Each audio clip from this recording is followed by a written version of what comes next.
I've lived long enough to know that family can be your greatest blessing or your deepest wound. The day my daughter Miranda looked me in the eyes and said I would never see my grandchildren again, I felt my heart shatter into 1,000 pieces. What she didn't realize was that the elegant subdivision she called home, all 36 houses, the community center, and even the pristine park where my grandchildren played, belonged to me. Sometimes life gives you unexpected cards to play when you need them most. Before we jump back in, tell us where you're tuning in from, and if this story touches you, make sure you're subscribed, because tomorrow, I've saved something extra, special for you. My name is Margaret Wilson. At 72 years old, I've accumulated more wrinkles than I care to count, but I've also gathered wisdom that only comes from decades of both triumph and heartbreak. I spent 43 years building Wilson Financial Services from a small office above a bakery into one of the most respected wealth management firms in Portland. My late husband Robert died 15 years ago, leaving me to manage both our company and investments alone. I did more than manage. I thrived. The Pacific Northwest rain tapped gently against my kitchen window as I prepared my morning tea, Earl Grey with a splash of milk. My spacious but modest home sat on a small hill overlooking Oakwood Estates, the upscale subdivision I'd developed nearly 20 years ago through a property investment company I'd established under a separate LLC. Few people knew I owned it. I preferred to keep my financial affairs private, a habit from decades of advising high-net-worth clients who valued discretion above all else. From my breakfast nook, I could just make out the roof of Miranda's house, a sprawling Tudor-style home at the end of Mapleview Drive. My daughter lived there with her husband Patrick and my 3 grandchildren, Emma, 12, Lucas, 9, and little Sophie, 5. I'd offered them the house at a substantially reduced rate when Patrick's architecture firm was still finding its footing. That was 7 years ago. Now his business was booming, specializing in sustainable luxury homes that graced magazine covers. The tea warmed my arthritic hands as I scrolled through photos of Sophie's recent ballet recital on my iPad. My heart swelled seeing her serious expression as she concentrated on her plie. I'd been sitting in the front row, of course, recording every moment despite Miranda's obvious annoyance at my presence. The tension between us had been growing for years, but I kept showing up, kept trying to maintain a relationship with my grandchildren. My phone chimed with a text message from Miranda. "Mom, we need to talk. Coming over at 10. No pleasantries, no context, just a demand, as usual." I sighed, placed my mug in the sink, and headed to my office to review some documents. Before she arrived, the oak-paneled room held remnants of my professional life, certificates, awards, and photographs with financial luminaries I'd worked with over the decades. Behind my desk hung my most prized possession, an original Edward Hopper print that Robert had given me on our 30th anniversary. The solitary figure in the painting reminded me of myself, contemplative, independent, and perhaps a bit lonely. The doorbell rang precisely at 10. Miranda had inherited my punctuality, if not my patience or perspective. I opened the door to find my daughter looking polished as always in her designer jeans and cashmere sweater, her chestnut hair falling in perfect waves around her shoulders. She'd inherited my height and Robert's hazel eyes, but the warmth that, once filled, those eyes had been replaced by something harder, more calculating. "Good morning, Miranda," I said, stepping aside to let her in. "Would you like some tea?" "I don't have time," she replied, her voice clipped as she strode into my living room. She remained standing, making it clear this wouldn't be a lengthy visit. "I'll get straight to the point. Patrick and I have been discussing our family dynamic, and we've made some decisions." The way she said family dynamic sent a chill through me. Corporate language for a personal relationship never boded well. "What kind of decisions?" I asked, lowering myself onto my favorite armchair, the one with the perfect view of the mountains on clear days. Miranda paced in front of my fireplace, her designer boots clicking against the hardwood floors. "We feel that your influence on the children has become Problematic. Problematic? I repeated, keeping my voice steady despite the anxiety building in my chest. In what way? You undermine our parenting at every turn, she said, turning to face me. You buy them extravagant gifts after we've explicitly said no. You fill them with sugar when we're trying to limit their intake. You've started talking to Emma about investment strategies and college funds when she should be focusing on middle, school, and making friends. I took a deep breath. Miranda, I'm simply trying to give them opportunities and knowledge that will serve them well. That's exactly the problem, she interrupted, her voice rising. You're always pushing your agenda, just like you did with me. Always the lessons, the preparation for the future, the emphasis on achievement and financial security. It's suffocating them, just like it suffocated me. The accusation stung. Yes, I'd been strict with Miranda, insistent that she understand the value of education and financial independence, especially as a woman in a world that often undermined female ambition. But suffocating? I'd always thought I was giving her wings, not clipping them. I never meant to suffocate you, I said quietly. I only wanted to give you tools to succeed in a challenging world.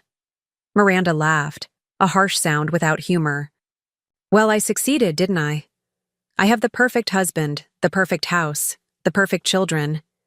And now I want them to have what I never had, a childhood free from constant pressure and lessons in financial literacy.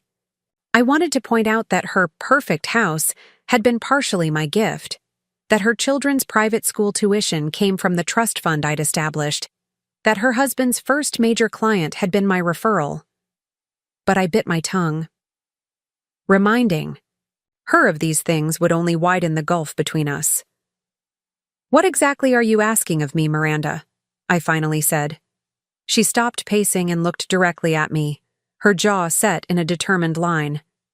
Patrick and I have decided it would be best if you step back from your involvement with the children. No more unscheduled visits, no more gifts without our approval, no more private conversations about finances or the future. My heart sank. You're limiting my access to my own grandchildren? We're establishing healthy boundaries, she corrected, using that detached, therapeutic language she'd adopted in recent years. The children need consistency, and your constant interference disrupts our family unit. And if I don't agree to these boundaries? I asked, though I already knew the answer. Miranda's expression hardened further. Then we'll have to reconsider any contact at all. The room seemed to tilt slightly. I gripped the arms of my chair to steady myself.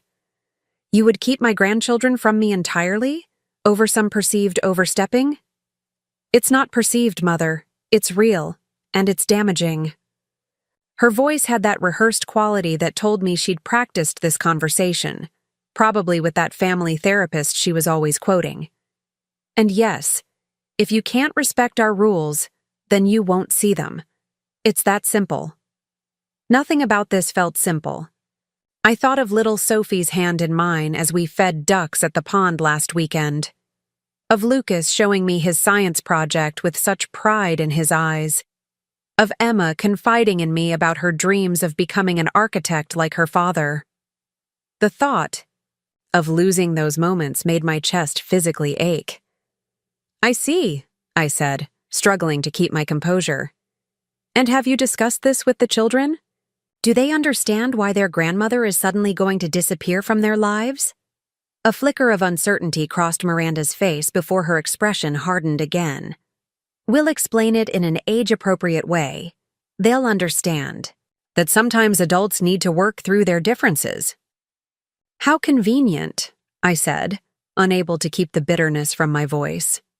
I'm sure they'll find that explanation completely satisfying when they're missing their grandmother.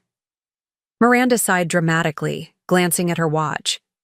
This is exactly the kind of emotional manipulation I'm talking about. You always position yourself as the victim when you're asked to respect boundaries. I nearly laughed at the absurdity. Preparing and narrating this story took us a lot of time, so if you are enjoying it, subscribe to our channel. It means a lot to us. Now back to the story. Emotional manipulation? I was stating a simple truth. My grandchildren would miss me. But I recognized the futility of arguing further. Miranda had made up her mind, and nothing I said now would change it. "I need to go," she said, already moving toward the door. "I have a charity board meeting at 11. Think about what I've said, Mother. This doesn't have to be permanent if you're willing to follow our guidelines." She paused with her hand on the doorknob. "We can talk again next week." And then she was gone, leaving behind only the faint scent of her expensive perfume and the devastating reality of her ultimatum. I remained in my chair, too stunned to move. Outside, the clouds had thickened, and rain was now falling in earnest, mirroring the storm within me. I'd faced many challenges in my life, building a business in a male-dominated industry, losing Robert to cancer, navigating retirement and widowhood, but nothing had prepared me for this hollow feeling of having my own child threaten to sever my connection to my grandchildren. After what felt like hours, I finally rose and moved to my office on unsteady legs. I unlocked the bottom drawer of my desk and pulled out a thick folder labeled Oakwood Estates Holdings. Inside were the legal documents confirming my ownership of the entire subdivision, all 36 homes, the community center, the park, and even the small shopping area at the entrance. I'd established Wilson Property Group, LLC, decades ago as a separate investment vehicle, deliberately keeping my name off public records for privacy. Few people knew about this aspect of my wealth. Miranda certainly didn't. She had always assumed her father was the financial mastermind behind our success, never bothering to understand that I had been an equal partner in building our fortune and had substantially grown it since his passing. My finger traced over the property map, lingering on Miranda's house at 47 Mapleview Drive. The most expensive home in the subdivision, with its expansive yard backing up to the community nature preserve. The home she believed she'd purchased, at a discounted price because of a motivated seller, when in reality, I'd arranged the entire transaction. I hadn't kept this information from Miranda out of malice or manipulation.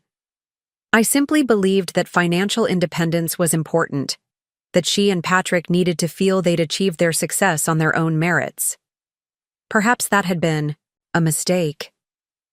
Perhaps I'd been wrong about many things. My cell phone rang, startling me from my thoughts. The screen showed my friend Eleanor's name. Eleanor had been my closest confidant since our college days at Reed. She lived just 3 houses down from Miranda in the subdivision, a coincidence Miranda believed was due to Eleanor following her there, never suspecting I had offered Eleanor the property at a significant discount after her husband died. "Maggie? Are you there?" Eleanor's concerned voice came through when I answered, but didn't immediately speak. "Yes, I'm here," I said, my voice sounding distant even to my own ears. "What's wrong? You sound terrible." The simple question broke the dam. Tears I'd been holding back spilled over as I recounted Miranda's visit and ultimatum. "Oh, Maggie," Eleanor sighed when I finished. "I actually saw her car at your house and wondered if something was happening. She seemed in quite a hurry when she left." "She's always in a hurry these days," I said, wiping my eyes, too busy with her perfect life to consider anyone else's feelings, especially her mother's. "What are you going to do?" Eleanor asked. "About the grandchildren, I mean." I looked down at the property documents spread across my desk, a plan slowly forming in my mind. "I'm going to think very carefully about my next steps," I said. "And I may need your help." "Whatever you need," Eleanor said without hesitation. "You know I'm here for you." After we hung up, I spent the afternoon reviewing my options. As the true owner of Oakwood Estates, I had significant leverage, a fact Miranda was completely unaware of.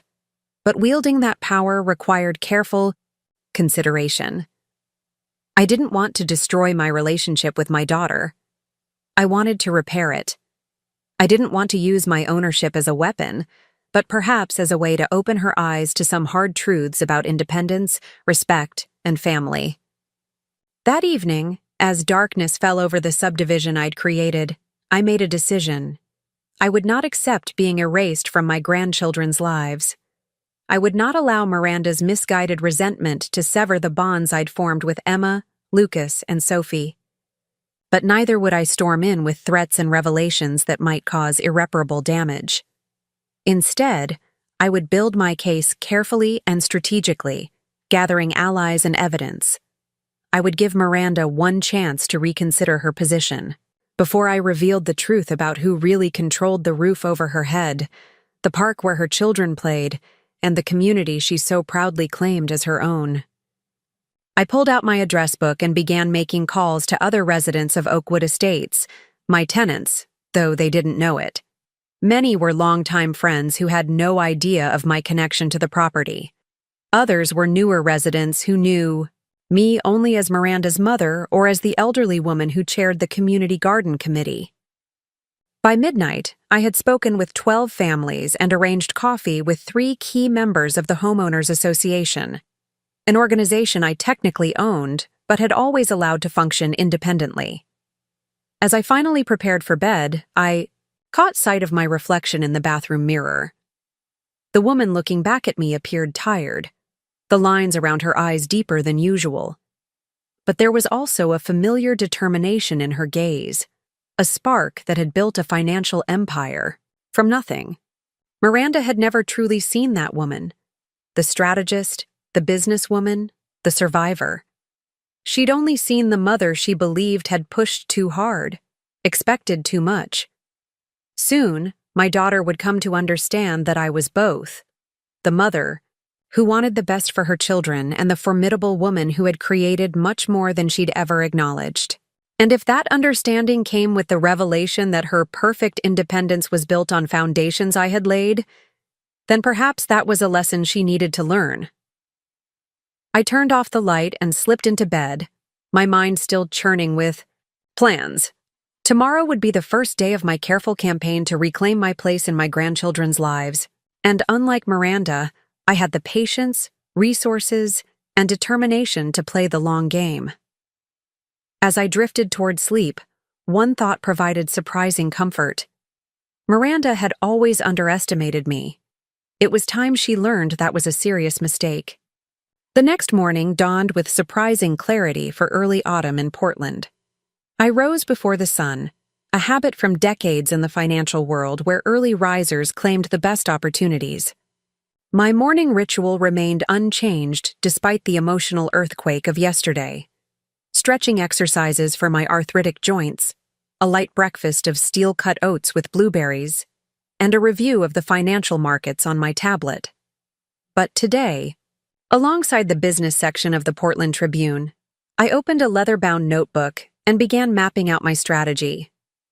If there was one thing 43 years in wealth management had taught me, it was that emotion-driven decisions rarely yielded optimal results.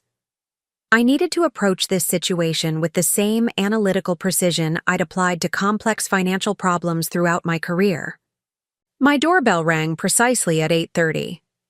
Eleanor stood on my porch, immaculately dressed as always, a thermal carafe in one hand and a folder in the other. "I brought reinforcements," she said, holding up the carafe. "My special roast, and I dug up some interesting information you might find useful." We settled at my kitchen table, the morning light streaming through the windows. At 74, Eleanor remained sharp as ever. Before retirement, she'd been a formidable corporate attorney, and that investigative instinct had never faded. "I've been thinking about your situation with Miranda," she said, pouring us each a cup of coffee. "And I wonder if you've considered what's really driving this sudden ultimatum. Has anything changed recently in their household?" I wrapped my hands around the warm mug, considering her question.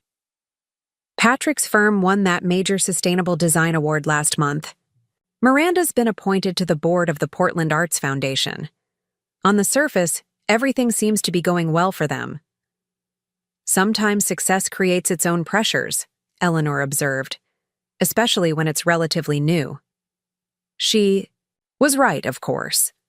Patrick's architecture firm had struggled for the first few years of their marriage. Miranda had worked part-time as an interior designer to help make ends meet while raising the children.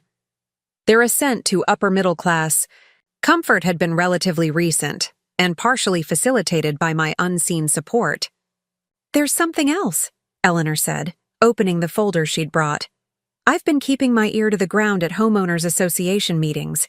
The Hendersons mentioned that Miranda has been pushing for stricter enforcement of the community guidelines. Specifically, she wants to limit visitation periods for non-resident family members." I nearly spilled my coffee. "She's trying to create a policy to keep me out of the neighborhood?" Eleanor nodded grimly. "The proposal would restrict non-resident family visits to no more than 3 consecutive days without special approval from the board. She's framing it as a security measure, but several residents have mentioned it seems targeted."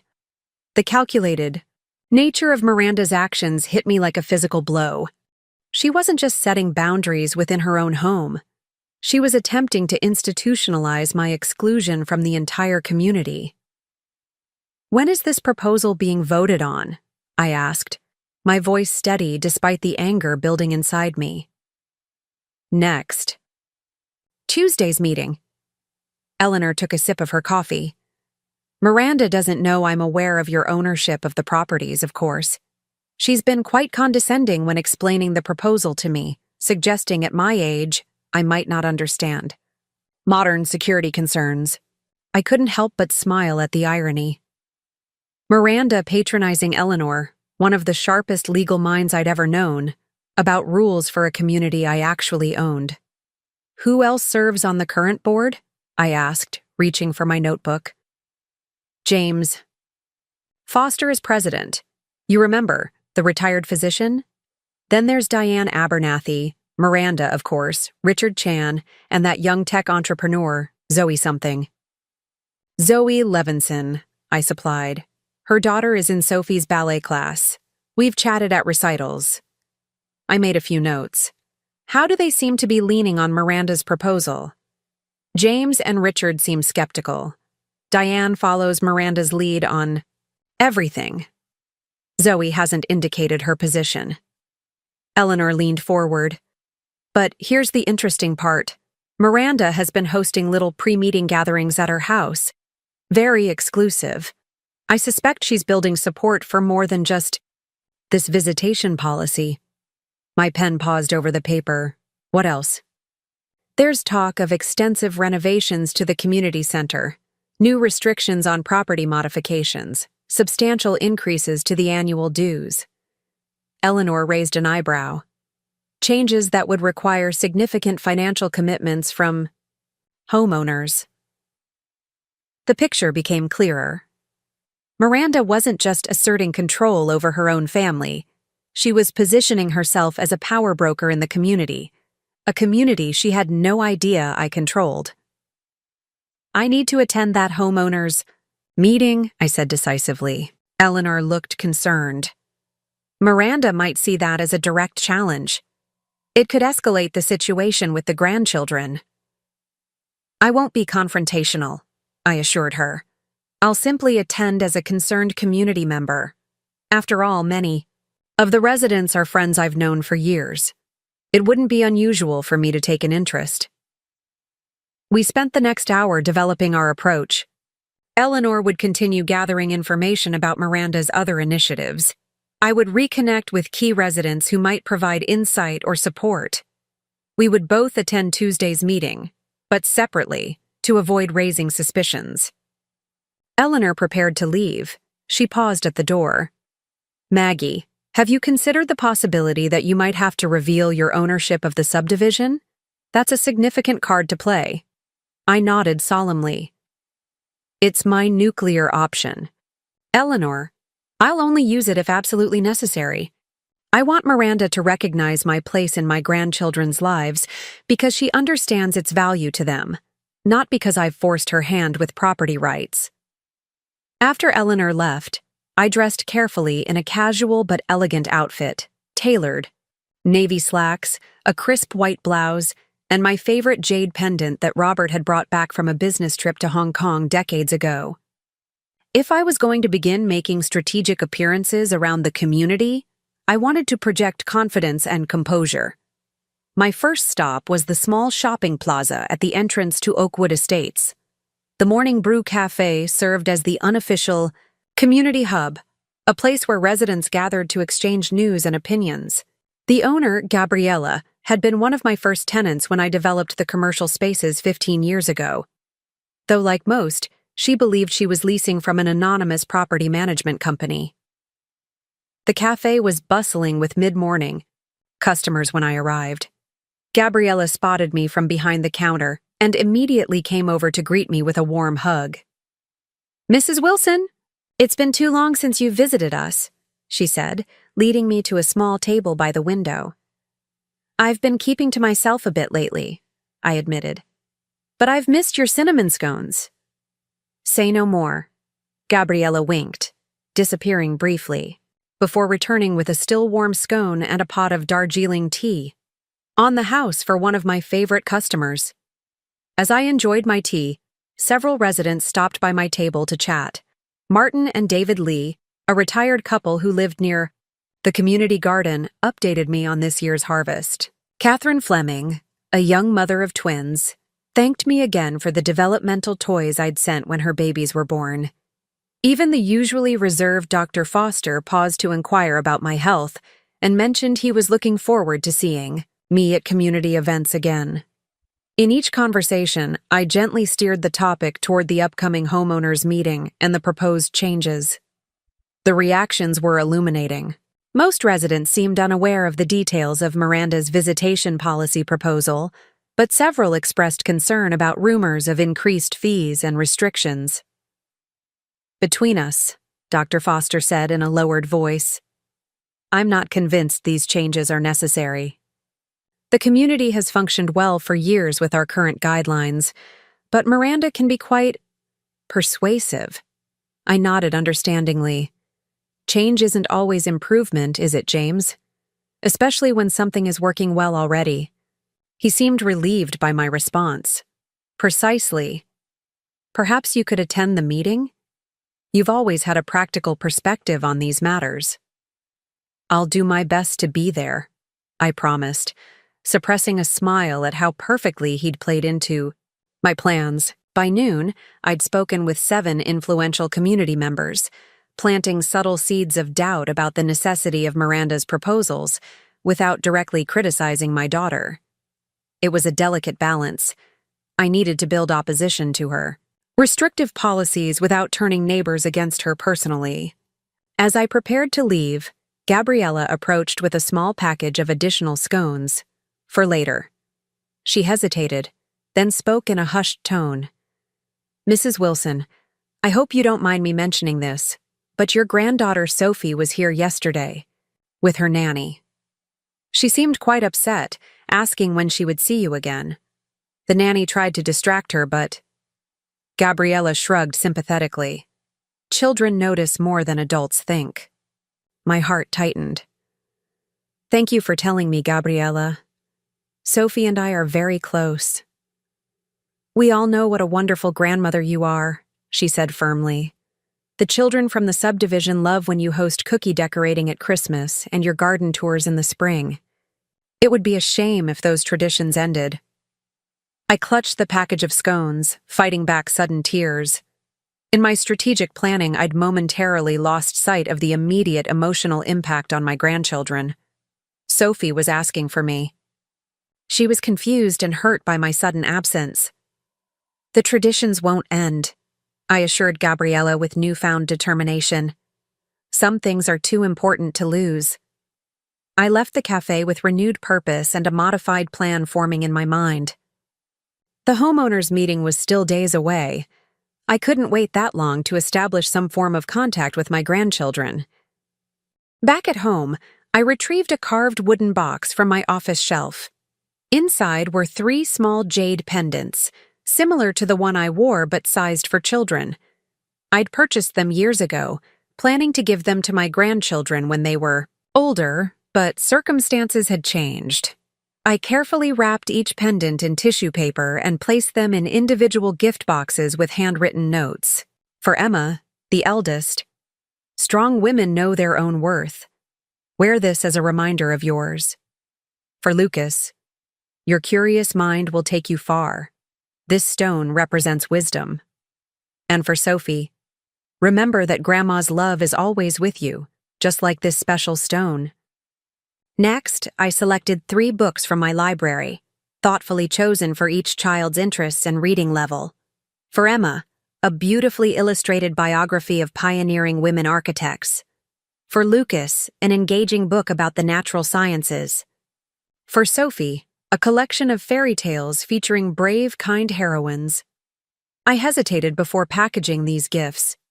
Miranda had explicitly forbidden unapproved presents. But these weren't extravagant electronics or sugar-laden treats.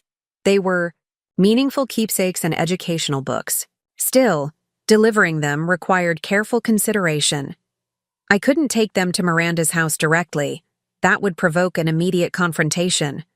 I couldn't send them with Eleanor without potentially drawing her into the conflict. After careful thought, I realized there was one perfect opportunity: Emma's soccer game tomorrow afternoon at the community field. Miranda never attended these games, claiming they interfered with her charity committee meetings. Patrick typically took all 3 children, with the younger 2 playing at the adjacent playground while Emma competed. If I timed my appearance correctly, I could briefly connect with my grandchildren in a public setting where a scene would be difficult to create. That evening, I called my grandson directly on the child-friendly phone Patrick had given him for emergencies. Lucas answered on the second ring. "Grandma!" His excited voice filled me with joy. "Where have you been? Mom said you were busy." "I've been thinking about you all," I said carefully. "I understand I won't be visiting as often for a while, but I wanted to check if you'll be at Emma's soccer game tomorrow." "Yeah, Dad's taking us. Mom has some meeting thing." His voice lowered conspiratorially. "Sophie keeps asking when you're coming over. She cried last night because you weren't here to read her special voices bedtime story." My heart clenched, but I kept my tone light. "Well, I might stop by the soccer field tomorrow to cheer for Emma. Perhaps I'll see you there." "Really?" Lucas sounded thrilled. "That would be awesome. I'll tell Emma and Sophie." "Actually," I said quickly, "let's make it a surprise, shall we? Sometimes surprises are more fun." After we hung up, I sat in my garden watching the sunset paint the sky in brilliant oranges and pinks. The same sky stretched over Miranda's house just a few streets away. My daughter believed she was protecting her children from my influence, but all she was doing was depriving them of a loving presence in their lives. Tomorrow would be my first small countermove in this painful chess match. Not an aggressive attack, but a gentle reminder that I wouldn't simply disappear from my grandchildren's lives without resistance. The community soccer field bustled with activity when I arrived the following afternoon. Parents and grandparents lined the sidelines, cheering enthusiastically as 2 teams of preteen girls battled for control of the ball. I spotted Emma immediately. In her blue and white uniform, her long brown hair pulled back in a practical ponytail as she focused intensely on the game. I deliberately positioned myself on the opposite side from where Patrick stood with Lucas and Sophie, giving myself time to assess the situation. Patrick appeared distracted, alternating between watching Emma's game and responding to messages on his phone. Lucas had wandered to the playground equipment while Sophie sat on a bench looking bored. Perfect. I approached Sophie first, moving casually along the sidelines until I reached her bench. Her face lit up like sunshine breaking through clouds when she spotted me. "Grandma!" she squealed, launching herself into my arms. I hugged her tightly, breathing in the familiar scent of her strawberry shampoo. "Hello, my sweet girl. I've missed you." "Mommy said you're too busy to visit," Sophie said with a frown. "Are you too busy for me?" "Never," I assured her, sitting beside her on the bench. I am never ever too busy for you. Sometimes grown-ups have complicated disagreements, but it doesn't change how much I love you. Sophie nodded solemnly, as if this made perfect sense. Mommy and Daddy have disagreements too. Sometimes Daddy sleeps in the guest room. This was interesting information that I carefully filed away. That happens sometimes in families. But today, I brought you a special surprise. I discreetly handed her the smallest gift box. This is a very special stone that reminds me of you.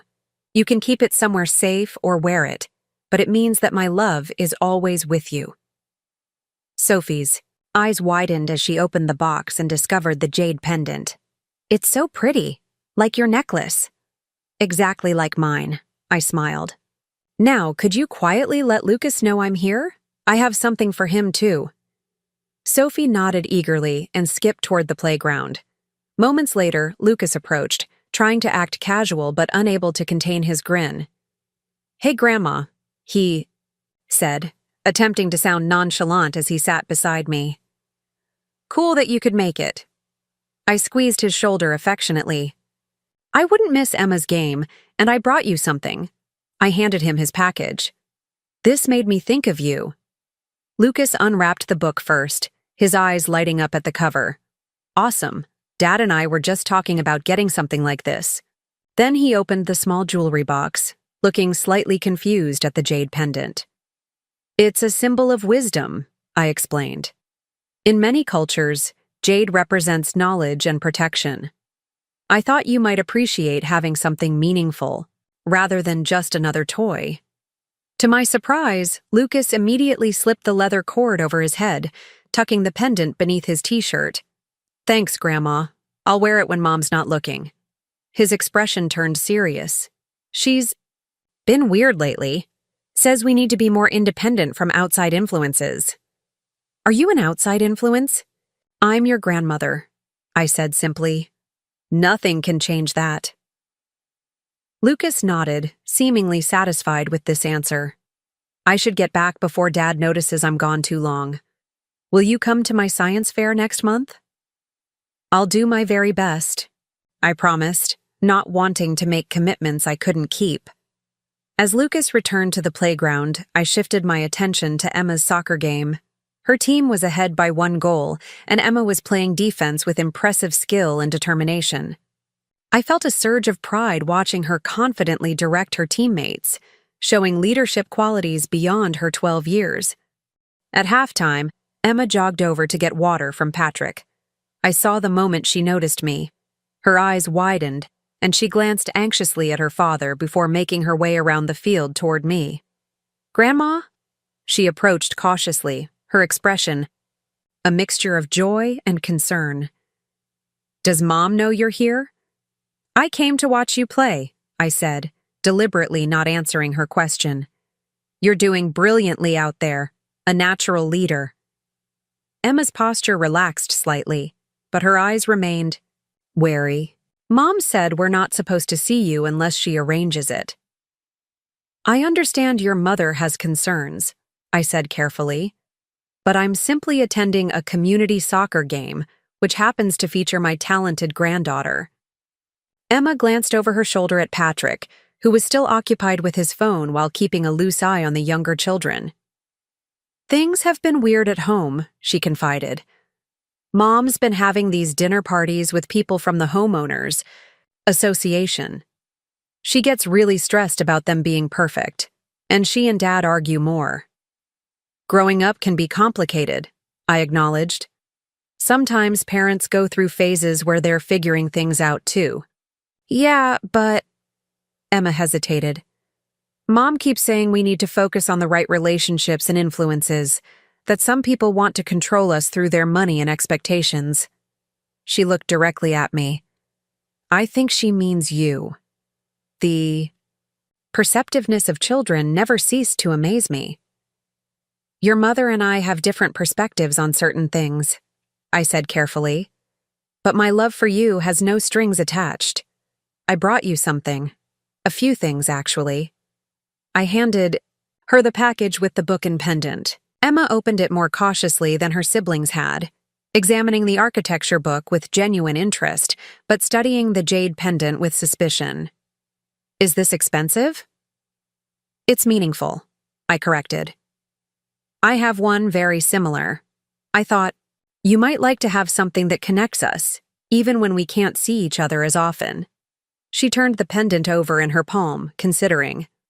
Mom says you're always trying to buy our affection. The accusation stung, but I kept my expression neutral. Do you believe that's true, Emma? In your heart, do you think that's why I give you things? Emma thought for a moment, then shook her head. No. You give us stuff you think we'll actually like. Mom and Dad just buy whatever the other kids have. She slipped the pendant into her pocket rather than wearing it. I should get back. Second. Half is starting soon. Of course, play well. I reached out and squeezed her hand briefly. And Emma, if you ever need to talk, you can always call me, no matter what your mother says. As Emma jogged back to her team, I noticed Patrick finally looking in my direction.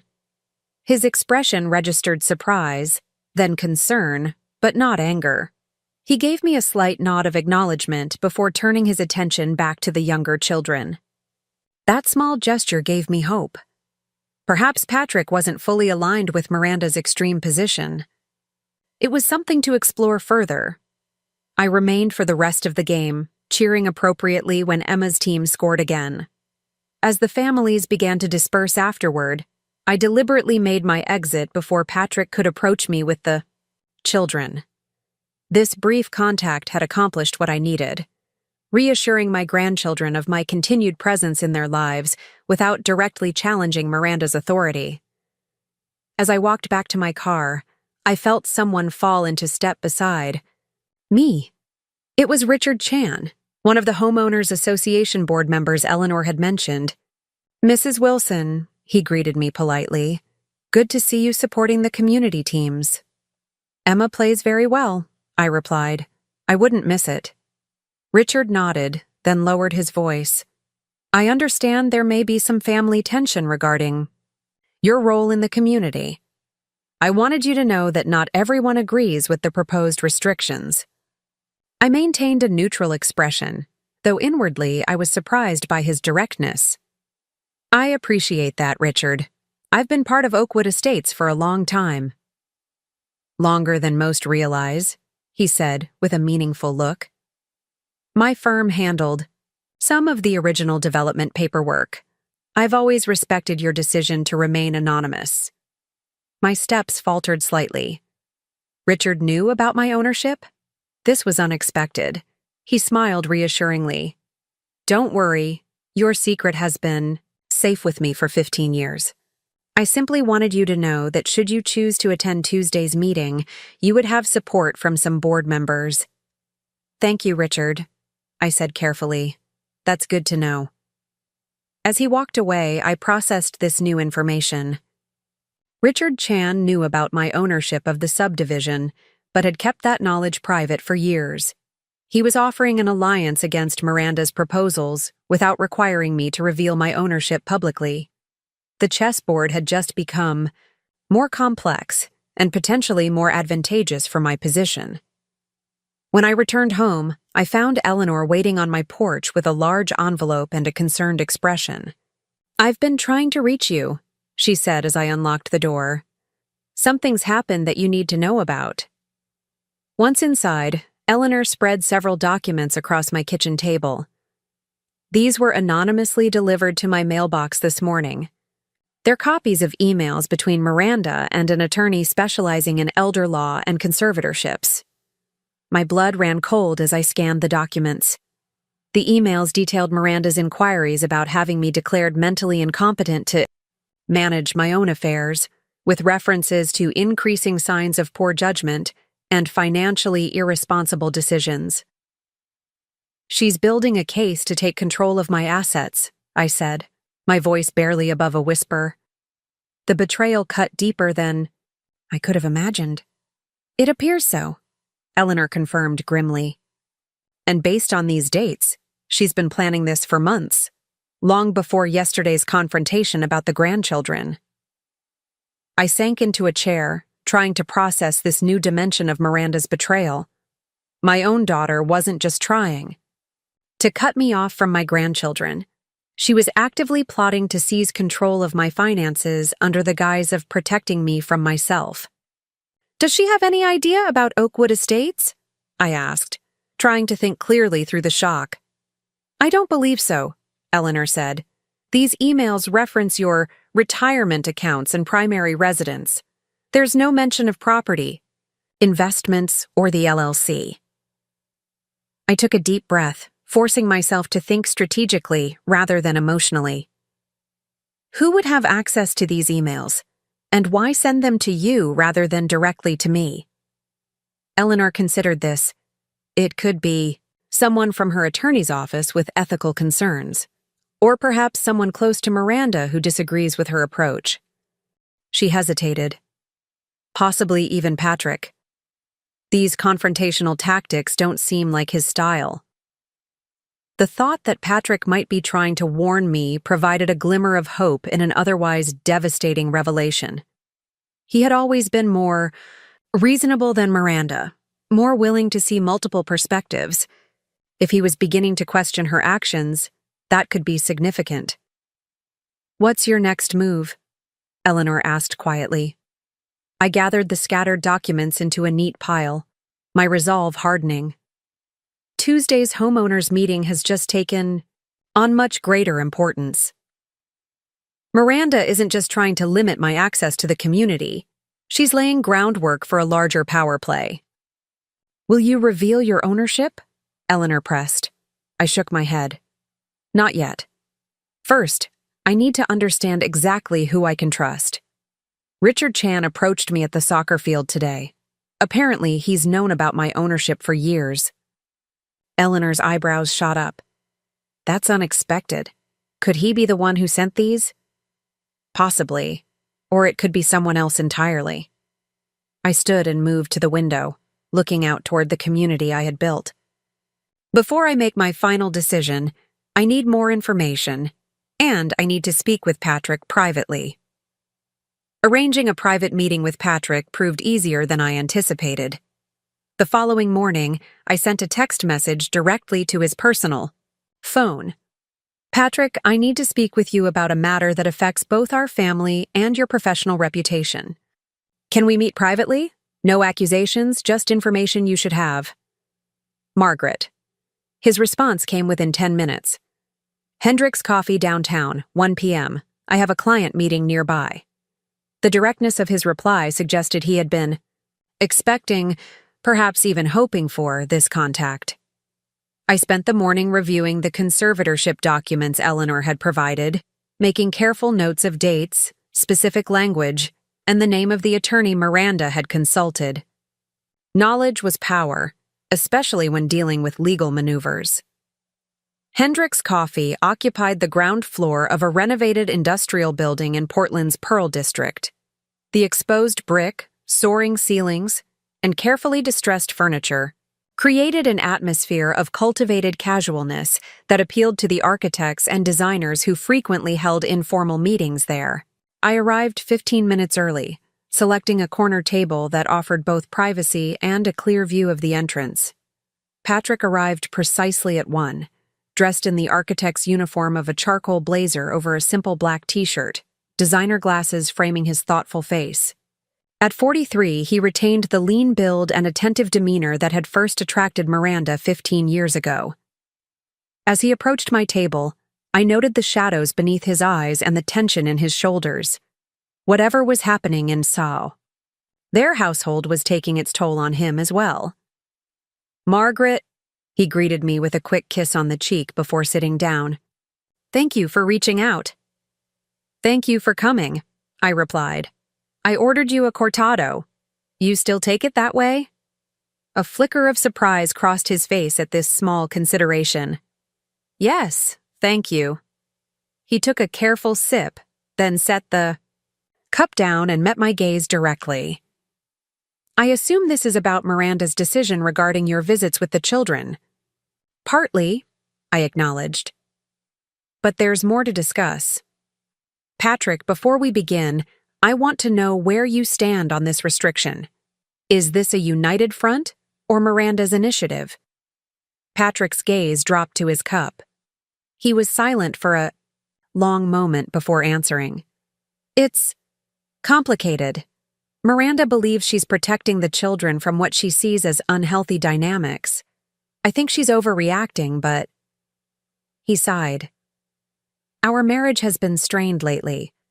I'm trying to pick my battles, and my relationship with my grandchildren isn't worth fighting for. I kept my tone neutral, genuinely curious rather than accusatory. He looked up, pained. The children miss you terribly. Emma barely speaks at home now. Lucas keeps asking, when rules can be broken for special circumstances. And Sophie. He shook his head. Sophie cried herself to sleep the first 2 nights. My heart ached for my grandchildren, but I pressed on. Patrick, I need to show you something. I slid the copies of Miranda's emails across the table. These were anonymously delivered to a friend of mine yesterday. Patrick's expression shifted from confusion to shock as he scanned the documents. His face paled visibly. Conservatorship? Mental incompetence? Margaret? I had no idea she was pursuing this. His reaction appeared genuine, the tightening around his eyes, the slight tremor in his hands as he turned the pages. Either Patrick was an exceptional actor or he was truly blindsided by this revelation. You didn't know? I pressed gently. No. He removed his glasses and rubbed the bridge of his nose. God, no. I knew she was frustrated about financial discussions with the children, but this... He gestured at the papers. This is extreme. Has Miranda mentioned concerns about my mental capacity to you or others? I needed to understand how far this narrative had spread. Patrick shook his head firmly. Never. In fact, she often complains that you're too sharp, too aware of the family dynamics, that you see through her attempts to... He stopped abruptly. Attempts to what, Patrick? He hesitated, clearly uncomfortable. To establish herself as the authority figure, to be seen as the successful one. He looked directly at me. Miranda has always felt she lives in your shadow, Margaret. Your success, your confidence, your relationship with the children. She wants to be the matriarch, not the daughter still seeking approval. This insight wasn't entirely surprising, but hearing it articulated so clearly brought a wave of sadness. I had never intended to overshadow Miranda. My support had always been offered with the hope of seeing her thrive. Have you noticed other concerning behaviors? I asked, beyond the restrictions regarding my visits? Patrick's expression turned guarded. What exactly are you asking? I'm asking if Miranda has been making choices that seem motivated by control rather than care. Decisions that prioritize appearance over substance. He was quiet for nearly a minute, clearly weighing his loyalty to his wife against growing concerns. Finally, he spoke in a lowered voice. The Homeowners Association has become an obsession. She's been hosting these elaborate dinner parties for board members and influential residents. We can't really afford them, but she insists they're necessary for community standing. He looked troubled. She's becoming fixated on who has access to the neighborhood, who belongs, who doesn't meet the community standards. And financially? I probed gently. Patrick's shoulders slumped slightly. My firm is doing well, but not as well as Miranda presents to others. The award brought prestige, but not immediate profits. We've been living beyond our means for months. He looked up, his expression both embarrassed and defiant. I didn't tell you because I didn't want to confirm your concerns about my ability to provide for the family. I've never doubted your abilities, Patrick, I said softly. Only your willingness to check Miranda's more extreme impulses. He winced at that. Fair enough. He tapped the conservatorship documents. Do you know who sent these? No, I answered honestly. but someone clearly felt I needed to be warned. Patrick nodded slowly. I suspect I know who.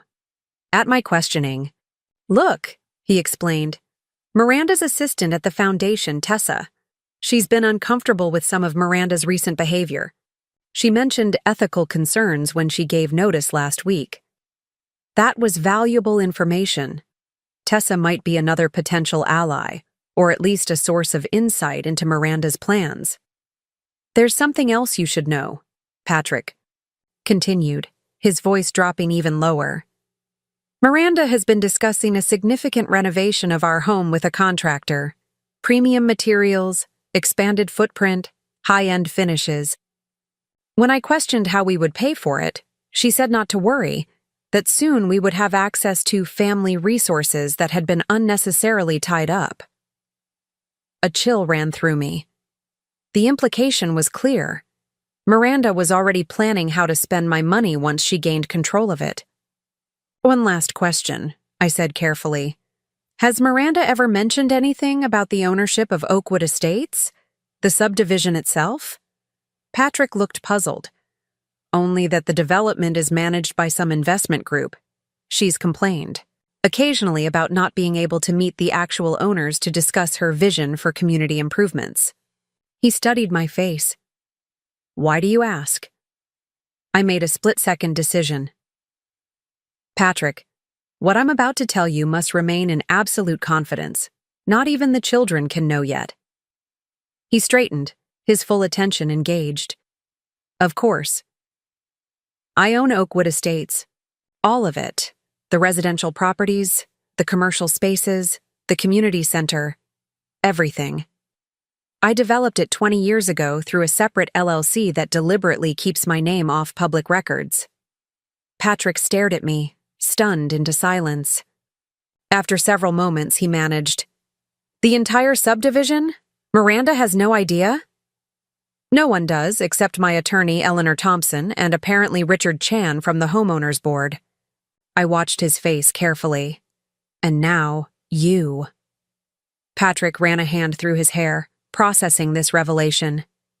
"This changes everything," he said finally. If Miranda knew, she would either attempt to leverage it or resent me even more for having this power." I completed his thought. "Which is why I'm telling you in confidence. I need to know if I can trust you, Patrick. Not just with this information, but with helping me maintain my relationship with my grandchildren." He sat straighter, a new resoluteness in his expression. "The children need you in their lives, Margaret. I've always known that, even when I've failed to stand up for it." He took a deep breath. "What do you need from me?" "First, advance. Notice of any legal moves Miranda makes regarding conservatorship. Second, regular updates about the children. And third," I leaned forward, "your support, or at least your neutrality, at Tuesday's homeowners meeting." "The visitation policy," Patrick nodded. "She's been lobbying hard for it." "Yes, I plan to attend and speak against it, not as the owner, but as a concerned community member with deep ties to the neighborhood." Patrick considered this, then nodded decisively. "I can do all three. But Margaret, you should know. If Miranda suspects I'm working with you, she might accelerate her plans. Then we'll need to be cautious," I agreed. "And Patrick, thank you for meeting me today." He gathered the conservatorship documents and handed them back to me. "These will disappear from her files tonight. It might buy us some time." He stood to leave, then hesitated. "The children were wearing jade pendants this morning. Sophie showed me hers, said it was a special secret from you." I tensed, uncertain how he would react to my circumvention of Miranda's gift restrictions. To my surprise, a small smile touched his lips. "Good. They need tangible reminders that you're still there for them." With that, he turned and left the coffee shop, walking with a slightly straighter posture than when he'd arrived. I remained at the table, contemplating our conversation. Patrick's support was a significant development, but it also increased the stakes. If Miranda discovered his involvement, it could fracture their marriage beyond repair, potentially harming the children in the process. As I gathered my things to leave, my phone chimed with a text message from an unknown number. "Mrs. Wilson, this is Tessa Martin, formerly Miranda's assistant. I believe we need to talk. Can we meet somewhere private?" Another piece moving on. The board. I responded immediately. "My home 4 p.m. today. The address is 127 Pinecrest Lane." On the drive home, I mentally recalibrated my strategy. With Patrick and potentially Tessa as allies, I had more information and influence than I'd initially realized. But Miranda's conservatorship plan represented a more immediate threat than I'd anticipated. Tuesday's homeowners meeting was no longer just about maintaining access to my grandchildren. It was about protecting my autonomy and assets from a daughter who seemed determined to control both. Tessa Martin arrived at my home precisely at 4, driving a modest sedan that she parked carefully on the street rather than in my driveway. A subtle precaution against being recognized by neighbors, who might report back to Miranda. She was younger than I expected, perhaps 30, with a practical bob haircut and the alert, efficient demeanor of someone accustomed to anticipating others' needs. "Thank you for meeting with me, Mrs. Wilson," she said as I welcomed her inside. "I apologize for the secrecy, but the situation is delicate." "I understand completely," I assured her, leading her to my sunroom where I'd prepared tea and a light arrangement of cookies. "And please, call me Margaret." Tessa settled onto the wicker sofa, her posture professional despite the informal setting. "I worked for your daughter for 3 years at the Portland Arts Foundation. Initially, it was a position I valued. Meaningful work, good experience." She paused. "But over the past 6 months, things changed significantly." "In what way?" I asked, pouring tea for both of us. "Miranda began using foundation resources for personal networking, directing me to handle private matters during work hours, asking me to adjust expense reports to cover personal lunches." Tessa accepted the teacup with a nod of thanks. "I raised concerns with the executive director, but Miranda is well connected. Nothing came of it." "What prompted your resignation?" Tessa's expression hardened. 3 weeks ago, Miranda asked me to compile information about you. Financial records, property holdings, medical history. She claimed it was for estate planning purposes, but the attorney she connected me with specialized in elder law and competency cases. When I questioned the approach, she became defensive, then threatening. "Threatening how?" I kept my voice neutral. "She implied my career in nonprofit administration would be over in Portland if I didn't cooperate." Tessa met my gaze directly. "I submitted my resignation the next day, but not before I made copies of the correspondence regarding the competency evaluation." "You sent the documents to Eleanor Thompson," I said. Not a question, but a confirmation. Tessa nodded. "I found her name in Miranda's contacts list as your friend. I thought she might be able to warn you discreetly." "Why take this risk? You don't know me personally." She carefully set down her teacup. "My grandmother raised me after my parents died. When I was in college, my uncle tried to have her declared incompetent to gain control of her modest savings. I've seen this playbook before, and I couldn't be part of it." Her personal connection to the situation explained her willingness to become involved. "I appreciate your integrity, Tessa. What else can you tell me about Miranda's plans?" "She's been coordinating with 3 specific board members of the Homeowners Association, Diane Abernathy, Martin Wells, and Victoria Simmons. They meet regularly to discuss what they call community standards enforcement." Tessa pulled a small notebook from her bag. "I have dates, topics, and proposed policy changes, including the visitor restrictions targeted at you." I recognized the other 2 names. Martin Wells was a retired banking executive who had moved to Oakwood Estates only 2 years ago, and Victoria Simmons was a real estate agent who had always been slightly too deferential to Miranda. Both would be present at Tuesday's meeting.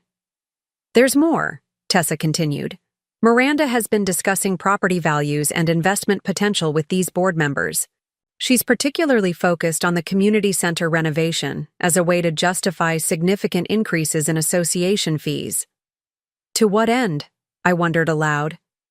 Based on what I overheard, they're trying to price out some of the original residents, the retirees and middle-income families who bought in early. They want to transform Oakwood into an exclusive enclave. Tessa looked troubled. Miranda specifically mentioned that certain elements were bringing down property values.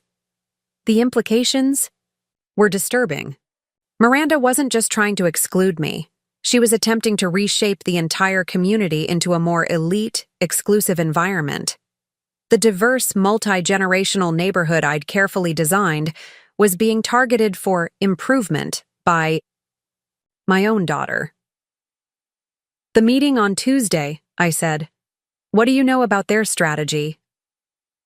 They plan to present the visitor policy as a security measure, citing recent property crimes in neighboring communities. The fee increases will be framed as necessary investments in community infrastructure. Tessa hesitated. And Miranda has prepared a statement about resident conduct standards that indirectly references disruptive family situations affecting community harmony. She's going to publicly suggest I'm creating family drama, I translated. Essentially, yes. Tessa looked apologetic. She's been quite strategic about building her support base. For the next hour, Tessa shared everything she knew about Miranda's plans, the allies she'd cultivated, the policies she hoped to implement, and the narrative she'd constructed about my supposedly declining judgment. The picture that emerged was of a daughter determined to assert control at any cost, using the Homeowners Association as a vehicle for her ambitions, while simultaneously laying groundwork to seize my assets. As our meeting concluded, I walked Tessa to the door. Thank you for taking this risk, I said sincerely. You've provided invaluable information. She straightened her shoulders. I believe in doing what's right, even when it's difficult. My grandmother raised me that way. She handed me a business card.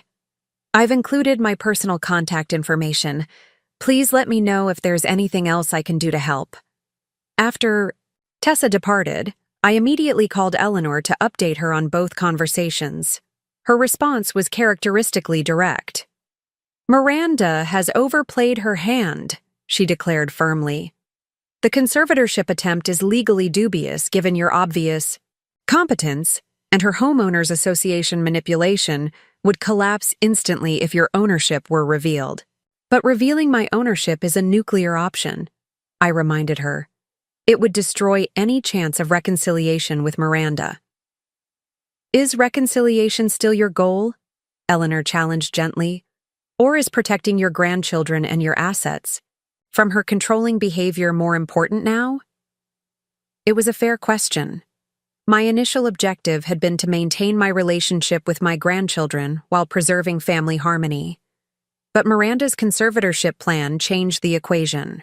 Significantly, she wasn't just being overprotective, she was actively plotting to seize control of my finances under false pretenses. I need to think strategically, I said finally. Tuesday's meeting is the immediate concern. If I can defeat the visitor restriction policy without revealing my ownership, that creates breathing room to address the conservatorship threat separately. And if you can't, Eleanor pressed, then I'll need to be prepared to use every advantage at my disposal, I acknowledged, including ownership disclosure if necessary. That evening, I spent hours reviewing the documents Tessa had provided, cross-referencing them with the property records for Oakwood Estates and the original community charter I had established. The governing documents contained several provisions that Miranda and her allies appeared unaware of, provisions that could be pivotal in Tuesday's confrontation. My phone rang just after 9 o'clock. It was Patrick, his voice tense and hushed. "Margaret, I can't talk long. Miranda just left for an emergency board meeting at Diane Abernathy's house. Something's happened that's accelerated their timeline. My grip tightened on the phone. What prompted this? Richard Chan called her, apparently quite agitated. I only heard Miranda's side, but it sounded like he raised objections to the visitor policy, and she's trying to shore up support before Tuesday. He paused. She mentioned your name several times. Said something about needing to neutralize the situation before you could cause problems. Is she still pursuing the conservatorship? I asked directly. I searched her office after our meeting, Patrick confirmed. The documents are gone. She must have digital copies or they're stored elsewhere. But I found a calendar entry for next Monday with a Dr. Harris. The note says, Competency Evaluation Strategy. This was moving faster than I'd anticipated. Monday is the day before the homeowners meeting. She's trying to undermine my credibility. Exactly. And Margaret? His voice dropped even lower. Emma overheard part of Miranda's phone conversation. She came to me afterward, very upset, asking why Mom was saying mean things about Grandma. The children are beginning to notice the situation. My heart ached for my grandchildren, caught in this painful dynamic. Thank you for telling me, Patrick. Keep the children as insulated as possible. I'll handle the rest. After we hung up, I sat in my darkened living room watching the lights of houses in the subdivision below. In one of those homes, my daughter was actively plotting against me, gathering allies to cut me off from my grandchildren and seize control of my assets. The betrayal cut deeply, but beneath the pain, a cold resolve was forming. I had spent my life building security, financial, emotional, communal. I had created Oakwood Estates as a legacy, a place where families like mine could thrive in a supportive environment. I would not allow that vision to be corrupted, nor would I permit myself to be cast aside by the daughter I had always supported. The time for gentle persuasion had passed. Miranda had escalated this conflict, and now I needed to respond with appropriate force, not out of vengeance, but out of necessity to protect myself, my grandchildren, and the community I had built. I picked up my phone and dialed Richard Chan's number. As a board member who knew my ownership status, he would be a crucial ally in the coming confrontation. Mrs. Wilson, he answered immediately, his tone apologetic. I was about to call you. Things have taken an unfortunate turn. I'm aware, I said calmly. I understand there's an emergency board meeting happening now. Yes, Miranda is attempting to fast-track the visitor restriction policy for approval before Tuesday's public meeting. She's framing it as a security emergency that can't wait for community input. He sounded troubled. I objected on procedural grounds, which is why I'm not at the meeting. My absence prevents them from having the quorum needed for official action. A strategic move on his part. Thank you for that, Richard. But this situation requires more than procedural delays. I think it's time to be more direct about certain realities. You mean revealing your ownership? He sounded uncertain. That's a significant step, Mrs. Wilson. Perhaps. But sometimes the most powerful move in chess is the one your opponent never saw coming. I outlined my preliminary plan for Tuesday's meeting. Can I count on your support? After a moment's consideration, he agreed. Yes, the community charter is quite clear about the original vision for Oakwood Estates. What Miranda and her allies are proposing contradicts both the letter and spirit of those founding principles. We spoke for another 20 minutes, refining our approach for Tuesday. By the time we concluded the call, I had the beginning of a strategy that would allow me to counter Miranda's moves without immediately revealing my ownership, though I would be prepared to do so if necessary. Next, I called James Foster, the Homeowners Association president, ostensibly to inquire about attending Tuesday's meeting as a concerned community member. Our conversation was revealing. Of course you're welcome to attend, Margaret, he assured me. Though I should mention there's been some discussion About the visitor policy proposal. What kind of discussion? I prompted. He hesitated. Some board members feel it's necessary for security reasons. Others, myself included, question whether it's an appropriate restriction on property owners' rights to have family visitors. And where does the board currently stand? I asked innocently. Divided, he admitted. But Miranda has been very persistent. She's framing it as protection for families with young children. He cleared his throat uncomfortably. I understand. There may be some personal considerations. In this case, so Miranda had already begun spreading her narrative about me being a problematic influence. I see, I said neutrally.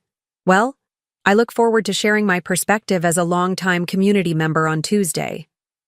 After ending the call, I made one final decision. It was time to speak directly with the person at the center of this conflict. My daughter. I sent Miranda a simple text message. I know about the conservatorship plan and the emergency board meeting tonight. We need to talk before Tuesday. Your choice of time and place. Mom. Her response came nearly an hour later, past midnight.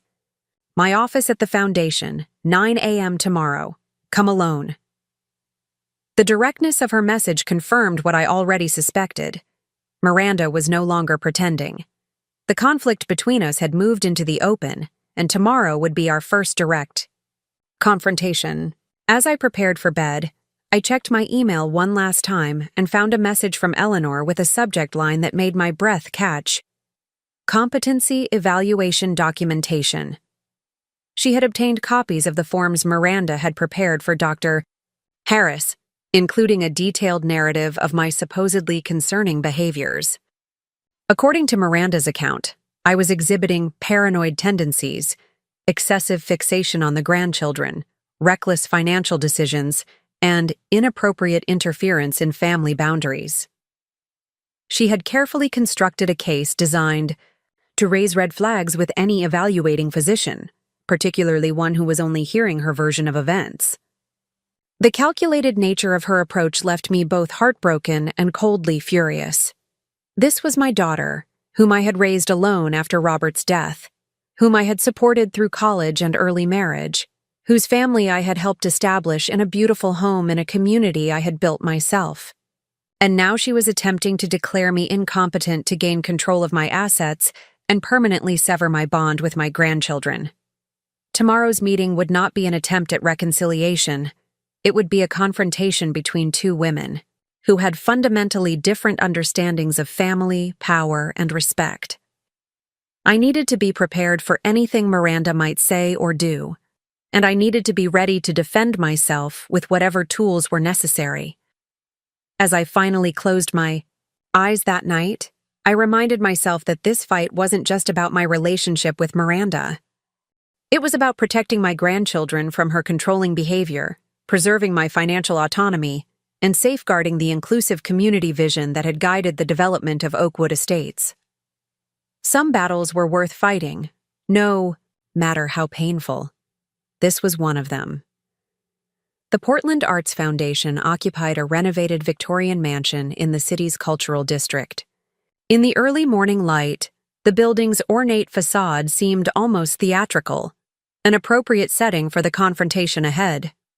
I arrived 15 minutes early, deliberately choosing to wait in my car across the street, observing the entrance. At precisely 8:45, Miranda pulled up in her silver Audi, dressed in a tailored burgundy pantsuit that projected authority and control. I gave her 5 minutes to settle into her office before crossing the street. The foundation hadn't officially opened for the day, and the reception area was empty. A sign on the desk indicated the receptionist would return at 9 a.m. I knew the way to Miranda's office. I had visited several times in the early days of her appointment to the board, before our relationship had deteriorated to its current state. The door to her corner office was slightly ajar. I knocked once and entered without waiting for a response, a small assertion of my own authority in what I knew would be a power-laden interaction. Miranda was seated behind her desk, a sleek glass and steel construction that matched the modernist art on the walls, all carefully curated to project contemporary sophistication. She looked up from her computer screen, her expression composed but cold. "Mother," she acknowledged, not rising to greet me. "Please close the door." I did so, then took a seat across from her without being invited. "Thank you for agreeing to meet." Miranda leaned back slightly, her posture deliberately relaxed though her eyes remained vigilant. "Your message was concerning. Accusations about conservatorship plans, emergency meetings. You sound paranoid." The word choice wasn't accidental. Paranoia was prominently featured in the competency evaluation documentation she had prepared. "Not accusations, Miranda. Facts." I placed a folder on her desk and opened it to reveal copies of her emails with the elder law attorney. These were anonymously delivered to Eleanor. "Quite detailed plans you've been making about my supposed mental decline." Her expression flickered briefly, surprise, then anger, quickly controlled. She glanced at the documents, then back at me. "Going through my private communications? That only confirms my concerns about your behavior." Her voice was calm, professional, the tone she likely used when dealing with difficult board members. "Mother, I've been consulting experts because I'm genuinely worried about your judgment lately. The fixation on the children, the undermining of our parental authority, the financially irresponsible gifts." "Financially irresponsible?" I repeated with a raised eyebrow. "Jade pendants and educational books hardly qualify as extravagance." Miranda's eyes narrowed slightly. "So you admit circumventing our explicit boundaries regarding gifts, after I specifically told you—" "After you threatened to cut me off from my grandchildren entirely if I didn't comply with your arbitrary rules," I interrupted, keeping my voice steady. "Yes, I gave them small, meaningful gifts. That's hardly evidence of mental decline." "It's evidence of boundary violations," she countered. "And it's not just the gifts. It's your increasing interference in our family decisions, your emotional manipulation of the children, your refusal to acknowledge that Patrick and I are the parents, not you." I studied my daughter's face, the determined set of her jaw, the defensive posture, the carefully constructed narrative she had created to justify her actions. In that moment, I saw with painful clarity how Miranda had reframed our entire relationship to support her current agenda. My support had become interference. My love for my grandchildren had become manipulation. My financial acumen had become a threat to her authority. "Miranda," I said quietly, "why are you really doing this? Is this truly about the children's welfare, or is it about something else?" She stiffened almost imperceptibly. "What are you implying?" "I'm asking directly," I corrected. "Is this about protecting the children from some imagined harm I might cause?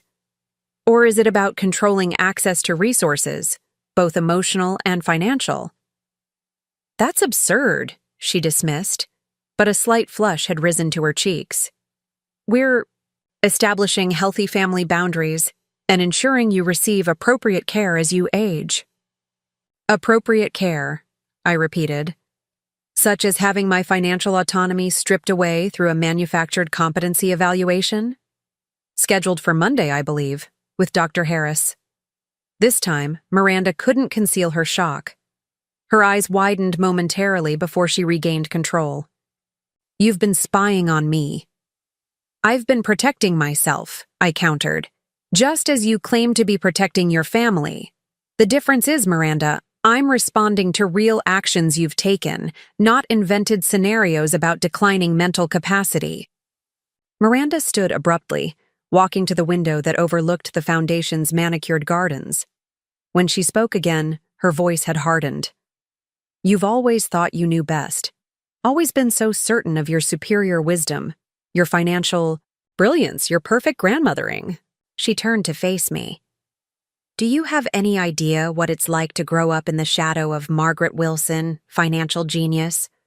To have every decision questioned, every achievement measured against your standard? So there it was, the long simmering, resentment finally surfacing. I never intended to overshadow you, Miranda. I was trying to give you advantages I never had. Advantages? She laughed harshly. You call it advantage, I call it control. The trust fund with conditions, the reduced price on a house in your preferred neighborhood, the constant advice on everything from investments to how we should raise our children. I've only wanted to help, I said softly. Help that always comes with strings attached, she retorted. Help that ensures we remain dependent on your goodwill. Help that positions you as the wise matriarch and me as the inadequate daughter who can't possibly succeed without Margaret Wilson's guidance. The bitterness in her voice was startling. Had she truly interpreted all my support as manipulation? Had my attempts to provide security for her family actually fostered this deep resentment? Miranda, if you felt this way, why not speak with me directly? Why resort to legal maneuvers and community policies designed to exclude me? She returned to her desk, sitting down with deliberate composure. Because you don't listen, Mother. You never have. You hear what you want to hear and dismiss the rest as misunderstanding or overreaction. There was perhaps a grain of truth in this accusation that I needed to acknowledge. I'm listening now, I said quietly. Tell me what you want. Miranda studied me for a moment, seemingly weighing whether my offer was genuine. I want autonomy, she said finally. Real autonomy, not the illusion of it while you pull strings behind the scenes. I want to raise my children according to my values, not yours. I want to build my own life, make my own mistakes, without your constant presence reminding everyone that I'm still Margaret Wilson's daughter. And you believe cutting me off from my grandchildren and seizing control of my finances will achieve this autonomy? I asked carefully. I believe establishing clear boundaries is necessary, she replied, her professional mask firmly back in place. The children need consistency and clear parental authority. Your financial resources should be properly managed to ensure your long-term care, not frittered away on excessive gifts or risky investments. I recognize the rehearsed quality of this statement, language likely borrowed from the elder law, attorney or family therapist she'd been consulting. But beneath the practiced phrases, I heard the wounded child still seeking to establish her independence from a mother she perceived as controlling. Miranda, I said gently, I understand your desire for autonomy. Truly, I do. But there are better ways to achieve it than what you're attempting now. Such as? Her tone was skeptical. Direct communication, family therapy if necessary, reasonable boundaries that don't involve eliminating me from the children's lives or seizing control of my financial decisions. I leaned forward slightly. What you're doing now, the conservatorship plan, the homeowners association manipulation, it's not just harmful to me, it's potentially damaging to the children, to your relationship with Patrick, to your own integrity. A flicker of uncertainty crossed her face before her expression hardened again. Patrick supports me in this. He understands the importance of unified parenting. Does he? I asked mildly. Have you discussed the conservatorship plan with him? The Monday appointment with Dr. Harris? Her hesitation was brief but telling. Patrick trusts my judgment regarding family matters. And regarding your emergency board meeting last night? The attempt to fast-track the visitor restriction policy without community input?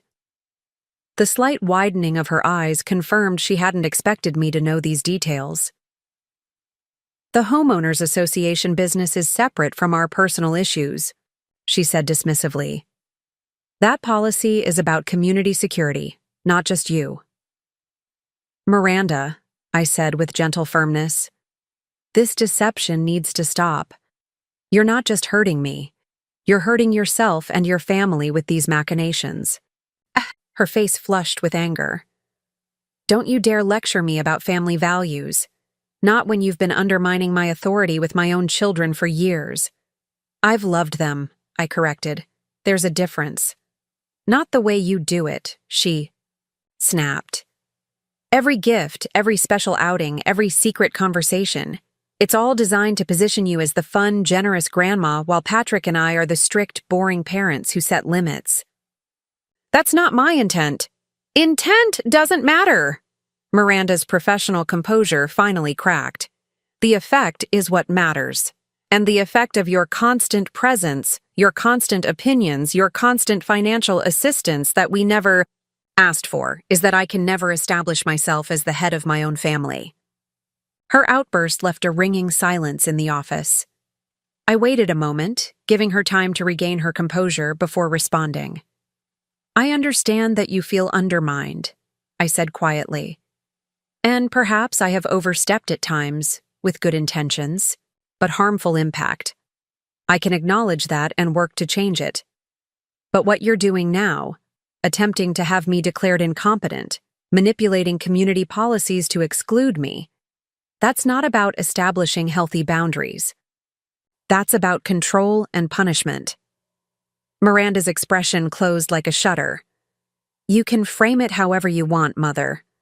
The fact remains that my children need protection from your excessive influence, and your finances need protection from your declining judgment. I realized then that this conversation was not going to yield reconciliation. Miranda was too entrenched in her narrative, too committed to her course of action to consider alternative perspectives. The time for gentle persuasion had passed. I see, I said, gathering my folder and standing. Then I believe we have nothing more to discuss until Tuesday's homeowners meeting. The visitor restriction policy is likely to pass, Miranda said confidently. I have sufficient support on the board. I regarded her steadily. Perhaps. But community policies require community input, Miranda, and I believe the residents of Oakwood Estates might have some interesting perspectives to contribute. Something? In my tone must have alerted her because her eyes narrowed slightly. What are you planning? Planning? I echoed innocently. I'm simply exercising my right as a community member to participate in governance discussions. Isn't that what you're doing with your emergency board meetings and carefully cultivated allies? This isn't a game, Mother, she said sharply. No, I agreed, moving toward the door. It's not. It's about family, community, and respect.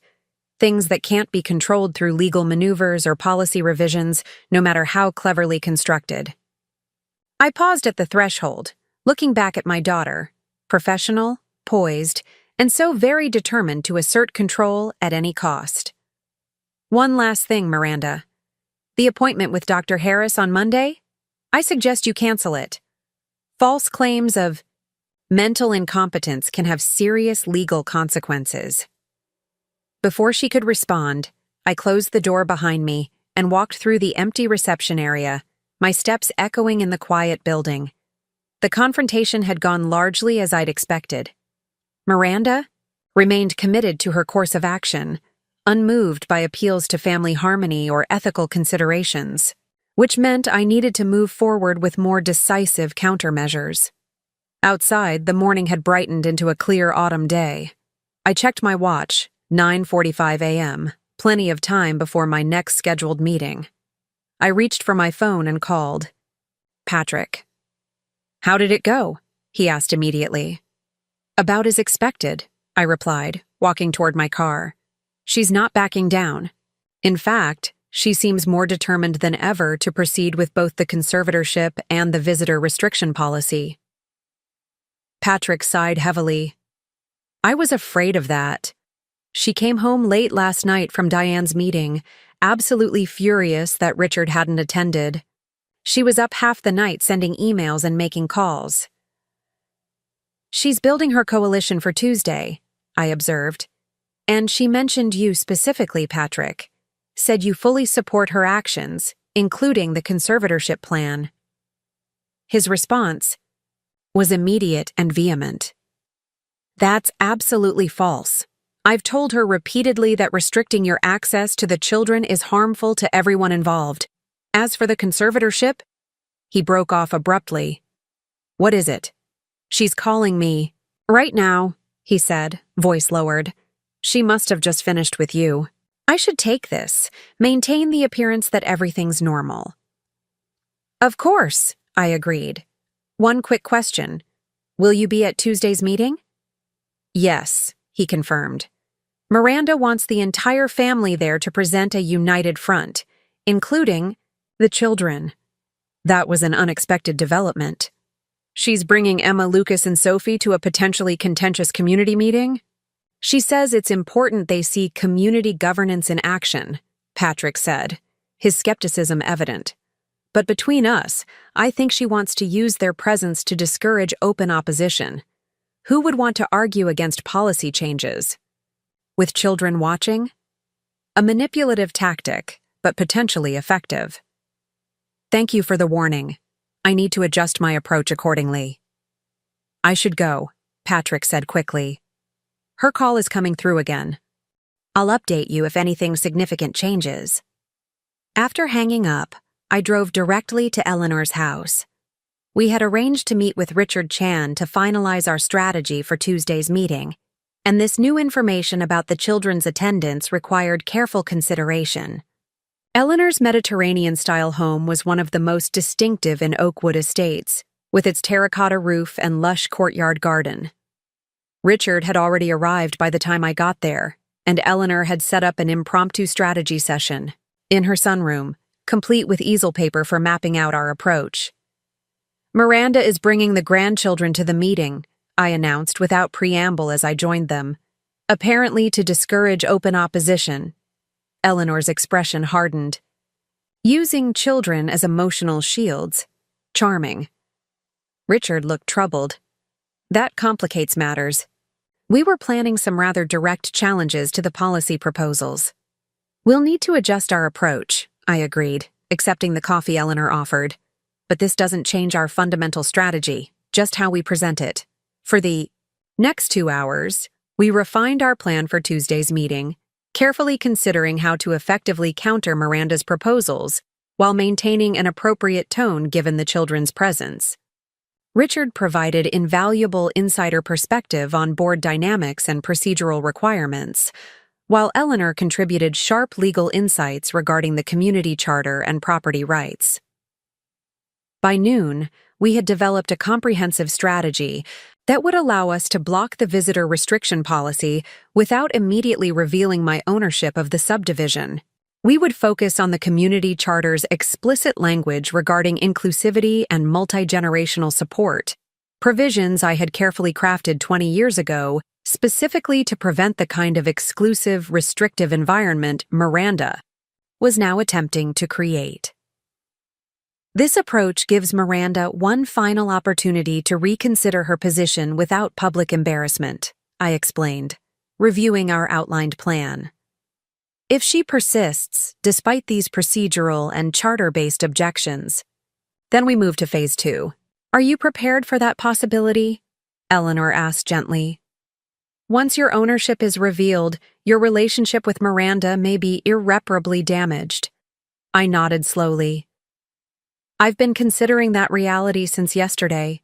If Miranda forces that outcome through her own actions, I'll have to accept it.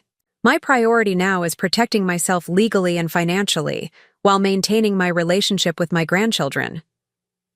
Richard glanced at his watch. "I should go. I have a lunch meeting with James Foster, an opportunity to ensure the association. President understands the procedural irregularities of yesterday's emergency session." After Richard left, Eleanor and I moved to her kitchen where she prepared a light lunch of soup and sandwiches. As we ate, she regarded me thoughtfully. "You seem different today, Maggie. More resolved." I considered this observation. My conversation with Miranda this morning clarified things. She truly believes I've been controlling and manipulative throughout her life, that my financial support and involvement with the grandchildren are about maintaining power rather than expressing love. "That's a significant misreading of your intentions," Eleanor noted.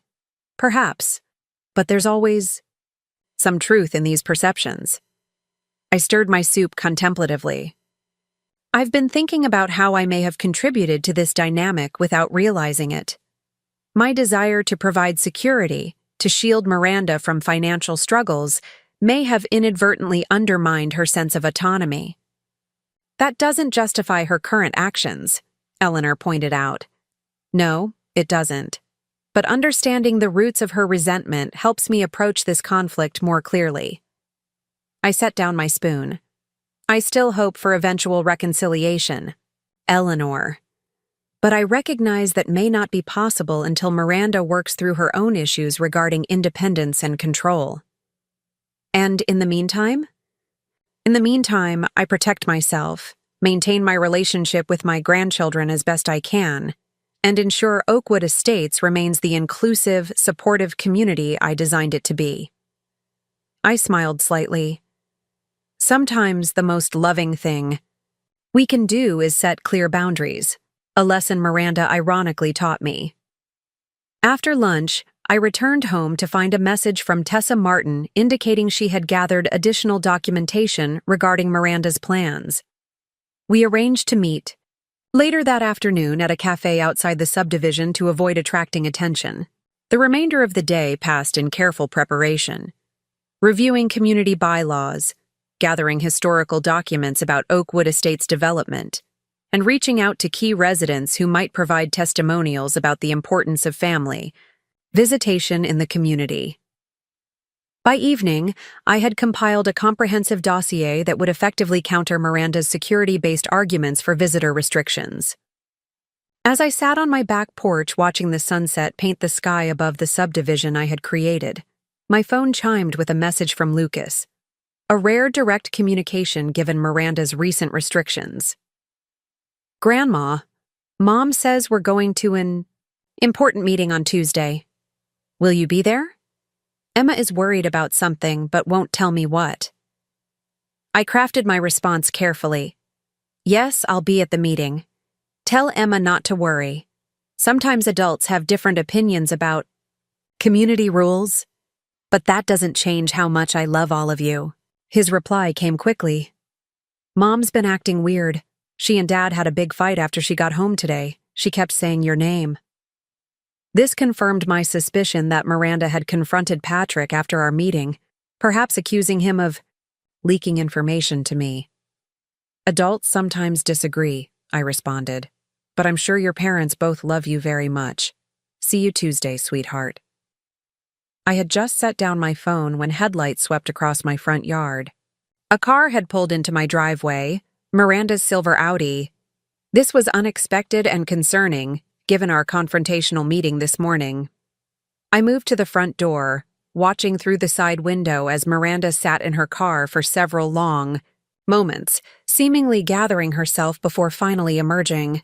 Her posture was rigid, her expression tightly controlled as she approached my porch. I opened the door before she could knock. Miranda, this is a surprise. Her eyes were hard, her voice clipped. We need to talk. Now. I stepped aside to let her enter, noting the barely contained fury in her movements. What's happened? Miranda strode into my living room, then turned to face me. Patrick told me everything. Your little coffee shop meeting, the jade pendants for the children, your claims about my conservatorship plans. So Patrick had confessed our conversation, either voluntarily or under pressure. I see, I said calmly. And? She repeated incredulously. And you've been manipulating my husband behind my back, turning him against me with distortions and accusations. I shared documented facts with Patrick, I corrected. Facts you had deliberately concealed from him, such as your appointment with Dr. Harris on Monday. Miranda's face flushed. That appointment is now canceled, thanks to your interference. The elder law attorney has also withdrawn from our consultations, citing ethical concerns. Her eyes narrowed accusingly. You've been very busy undermining my efforts to protect this family. Is that how you see it? I asked, maintaining my composure. As protection rather than control? Don't try your reasonable tone with me, she snapped. I know exactly what you're doing. You're threatened by my independence, by my authority as a parent, by my position in the community. You can't stand not being the most important person in everyone's life. The projection was so clear it might have been comical under different circumstances. Miranda, I'm not finished, she interrupted sharply. You think you've won because the conservatorship plan has hit a roadblock, but you haven't. The visitor restriction policy will pass on Tuesday. I have the votes secured.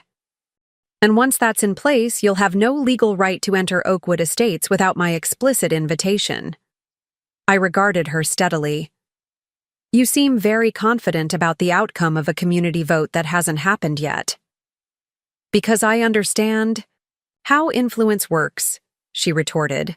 Something I learned from watching you all these years.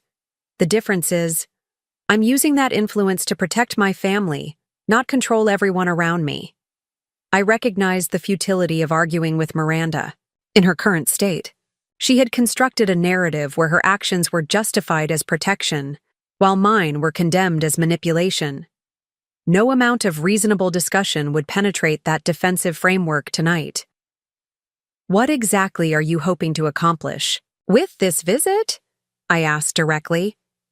I'm warning you, she said, her voice lowering. Stay away from Patrick. Stay away from my children. And do not attempt to disrupt Tuesday's meeting with your desperate attempts to maintain control over this family and community. Or what, Miranda? I kept my tone gentle despite the implied threat. Or I will take more decisive action, she replied coldly. The conservatorship plan may be temporarily delayed, but there are other legal avenues to protect vulnerable, elderly individuals from their own poor decisions. The threat was clear, if somewhat vague in its specifics. I see, I said quietly. Thank you for making your position so explicit. My calm response seemed to further infuriate her. This isn't over, Mother, not by a long shot. With that, she turned and strode toward the door, pausing with her hand on the knob. One more thing, I've instructed the children not to speak with you at Tuesday's meeting. Any attempt to approach them will be considered a hostile action. After she left, the house felt suddenly silent and empty. I moved to the window, watching her car's taillights disappear down the street toward her home in the heart of the subdivision I had built, and she was now attempting to weaponize against me. Miranda's unexpected visit had accomplished one thing. It had eliminated any remaining doubt about the necessity of my prepared countermeasures. Her explicit threats confirmed that she would not be deterred by reason, empathy, or appeals to family harmony. She was fully committed to her course of action, regardless of the potential damage to our relationship or the children's emotional well-being. I picked up my phone and sent a message to Richard Chan. Miranda just left my house. She's escalating. Proceed with all preparations for Tuesday. No holds barred. His response came moments later. Understood. All documentation ready. Legal. Team on standby. Next, I called Eleanor. Miranda knows about my meeting with Patrick, I explained after recounting the confrontation. She's made explicit threats regarding further legal action if I attempt to oppose the visitor restriction policy. That's both unfortunate and helpful, Eleanor observed. Unfortunate for family harmony, but helpful in that it justifies our more comprehensive response on Tuesday. Exactly, I agreed. I'd hoped to avoid revealing my ownership of the subdivision, but Miranda's actions have eliminated that option. She's determined to use the homeowners association as a weapon against me, and I can't allow that precedent to be established, not just for my sake, but for the community as a whole. Have you considered the impact this will have on your grandchildren? Eleanor asked gently. They'll be present for what's likely to be a significant public confrontation between you and their mother. I had been wrestling with this concern since learning the children would attend. I've been thinking about that all afternoon. I'll need to approach this carefully, firm about the policy issues but without personal attacks on Miranda. The children shouldn't witness their grandmother and mother in an acrimonious public battle. A delicate balance, Eleanor acknowledged. But if anyone can maintain that line, it's you, Maggie. After we ended the call, I sat in my study reviewing the community charter one final time, highlighting the specific provisions that directly contradicted Miranda's proposed restrictions. The document's opening preamble, which I had personally written 20 years ago, stated explicitly, Oakwood Estates is established as an inclusive, multi-generational community that values family connections, neighborhood engagement, and diverse perspectives. Those words would be central to Tuesday's confrontation, a reminder of the founding vision for this community that Miranda was now attempting to reshape in her own restrictive image. As midnight approached, I received one final message, from Patrick this time. I'm sorry. Miranda went through my phone while I was showering, saw your messages, confronted me. Had to acknowledge our meeting. Trying to keep peace here for the children's sake. Still supporting you Tuesday, but will have to be subtle. I responded simply, understood. Protect the children first. Everything else is secondary. That night, as I prepared for bed, I found myself studying my reflection in the bathroom mirror. The silver hair I had earned through decades of hard work, the subtle lines around my eyes from both laughter and worry, the determined set of my jaw that Miranda had inherited despite her different coloring. At 72, I had hoped to be enjoying retirement, spending time with my grandchildren, and watching my family thrive. Instead, I was engaged in a complex legal and community battle with my own daughter, a conflict that had revealed painful truths about our relationship and her perception of my role in her life. Yet despite the heartache of this situation, I felt a curious sense of clarity and purpose. Miranda's actions had forced me to defend not just my relationship with my grandchildren, but my financial autonomy, my reputation, and the inclusive community vision I had worked so hard to create.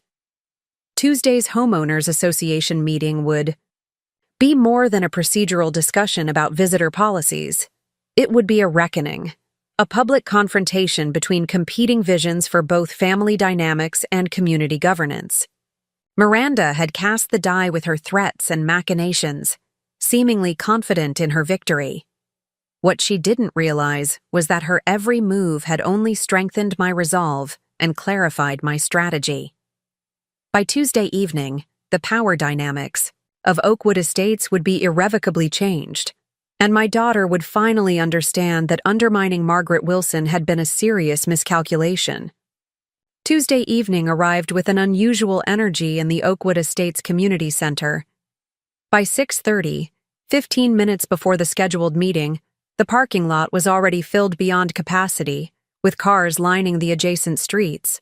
Word had spread about the controversial visitor restriction policy, drawing residents who rarely attended community governance meetings. I deliberately arrived early, positioning myself near the entrance to observe the arriving families. Eleanor accompanied me, carrying a leather portfolio containing all our documentation. Richard Chan had entered separately, maintaining the appearance of neutrality as he set up the board table at the front of the room. Quite the turnout, Eleanor murmured, surveying the growing crowd. Miranda's aggressive campaigning seems to have backfired by drawing more attention than she intended. I nodded, noting the clusters of residents engaged in animated conversations. People don't appreciate having significant policy changes rush through without proper consultation. At precisely 6:45, Miranda arrived with Patrick and the children, in tow. Emma walked slightly apart from her parents, her expression carefully neutral, though her eyes darted around the room anxiously. Lucas stuck close to Patrick, while Sophie clutched her father's hand, clearly uncomfortable with the unfamiliar evening activity. Miranda had dressed for impact in a structured navy suit that projected authority, her hair swept into an elegant updo. She acknowledged various supporters with practiced smiles as she guided her family toward the front row of seats that had been reserved for them. When she spotted me near the entrance, her smile faltered momentarily before she deliberately turned away, leaning down to whisper something to Sophie. I noticed with a pang that all three children wore their school clothes, rather than the casual outfits they'd typically choose for an evening activity. Another subtle assertion of Miranda's control over their presentation. Patrick met my gaze, briefly as they passed, giving a nearly imperceptible nod. His expression was strained, suggesting the days since Miranda's discovery of our meeting had been difficult at home. Emma also glanced my way, her eyes conveying a mixture of confusion and distress before Miranda firmly guided her forward. By 7 o'clock, the community center was filled beyond its usual capacity. James Foster called the meeting to order with visible discomfort, clearly aware of the tension permeating the room. "Good evening, everyone," he began, adjusting his reading glasses. "We have quite the turnout tonight, which speaks to the community's engagement with these important issues. Our agenda includes several items, but I understand there's particular interest in the proposed visitor restriction policy." Miranda leaned forward in her seat, prepared to take control of the discussion. Before she could speak, Richard Chan intervened smoothly. "Mr. President, if I may suggest, given the significant community interest, perhaps we should move directly to the visitor policy discussion rather than following our usual agenda order." James nodded gratefully. "That seems sensible. The proposal, as circulated to homeowners yesterday, would establish new guidelines regarding non-resident visitors to Oakwood Estates." Miranda rose immediately, moving to the podium with practiced confidence. "Thank you, Mr. President. As chair of the Security Committee, I'd like to present the rationale for this important policy change." She launched into a carefully crafted presentation, framing the visitor restrictions as essential protection against unspecified security concerns in neighboring communities. Her language was deliberately vague, yet alarming, creating a sense of potential threat without providing specific incidents or data. The proposed policy would require all non-resident visitors to register with the Homeowners Association, limit visits to no more than 3 consecutive days without special approval, and establish community-wide quiet hours during which visitor activities would be restricted, she explained with professional authority. I watched the audience as she spoke, noting the skeptical expressions on many residents' faces. Despite Miranda's attempts to frame this as a security measure, the restrictive nature of the policy was evident to most. While this may seem stringent, to some, Miranda continued, we must prioritize the safety and tranquility of our community, particularly for families with young children. She gestured meaningfully toward her own children in the front row, a calculated move to associate her proposal with family protection. When Miranda concluded, James Foster opened the floor for discussion. Several of Miranda's allies spoke, first echoing her security concerns with similarly vague references to troubling incidents in the broader area. Diane Abernathy emphasized the need for greater oversight of who enters our community, while Martin Wells suggested the policy would maintain property values by ensuring appropriate community standards. Then Richard Chan recognized Eleanor, who rose with dignified composure. "Thank you," Eleanor began.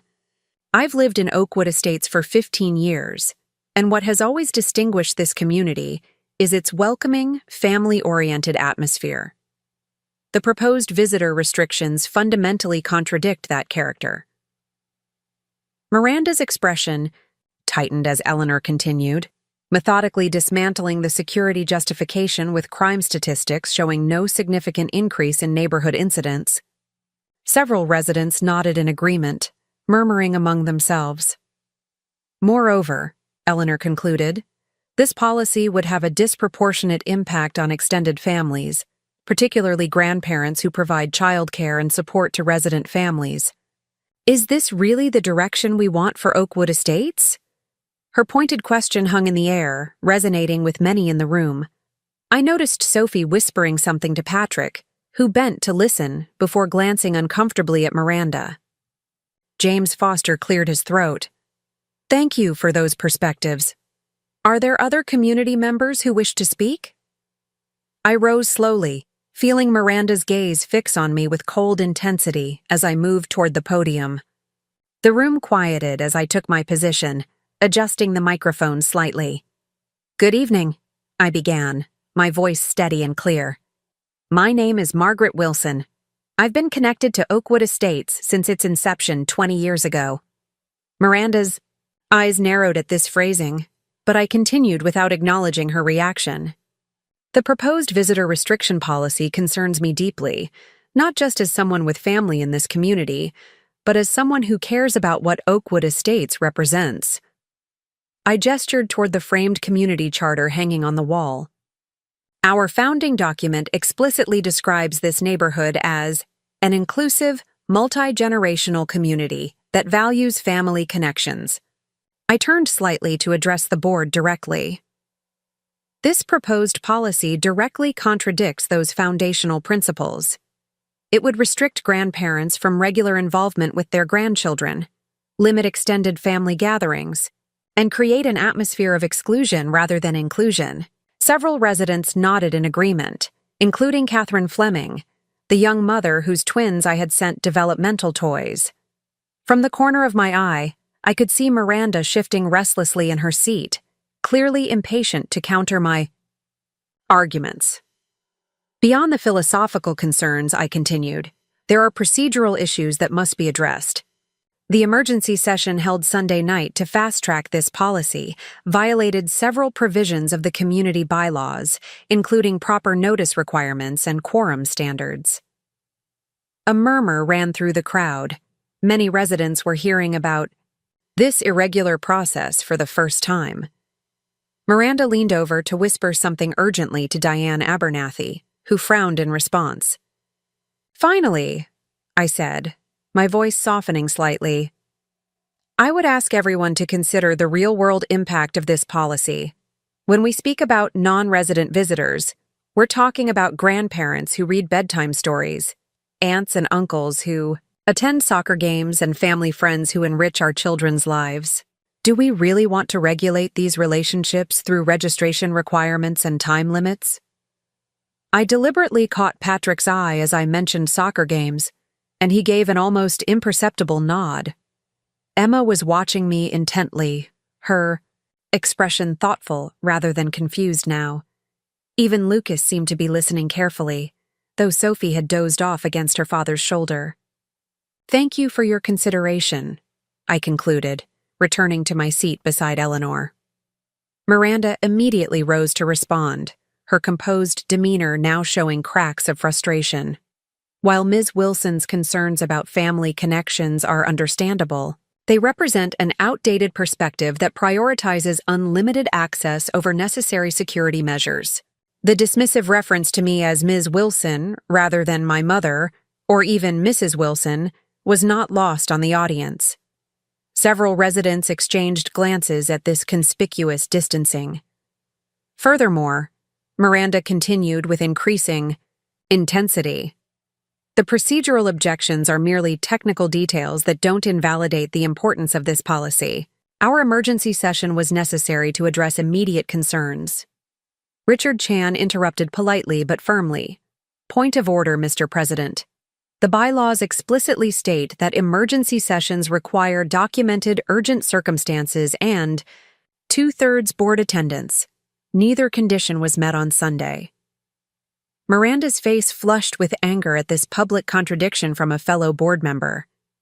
"The urgency was clearly explained in my memo to the board, which cited no specific incidents or data," Richard countered calmly. "And with my absence, the quorum requirement wasn't satisfied."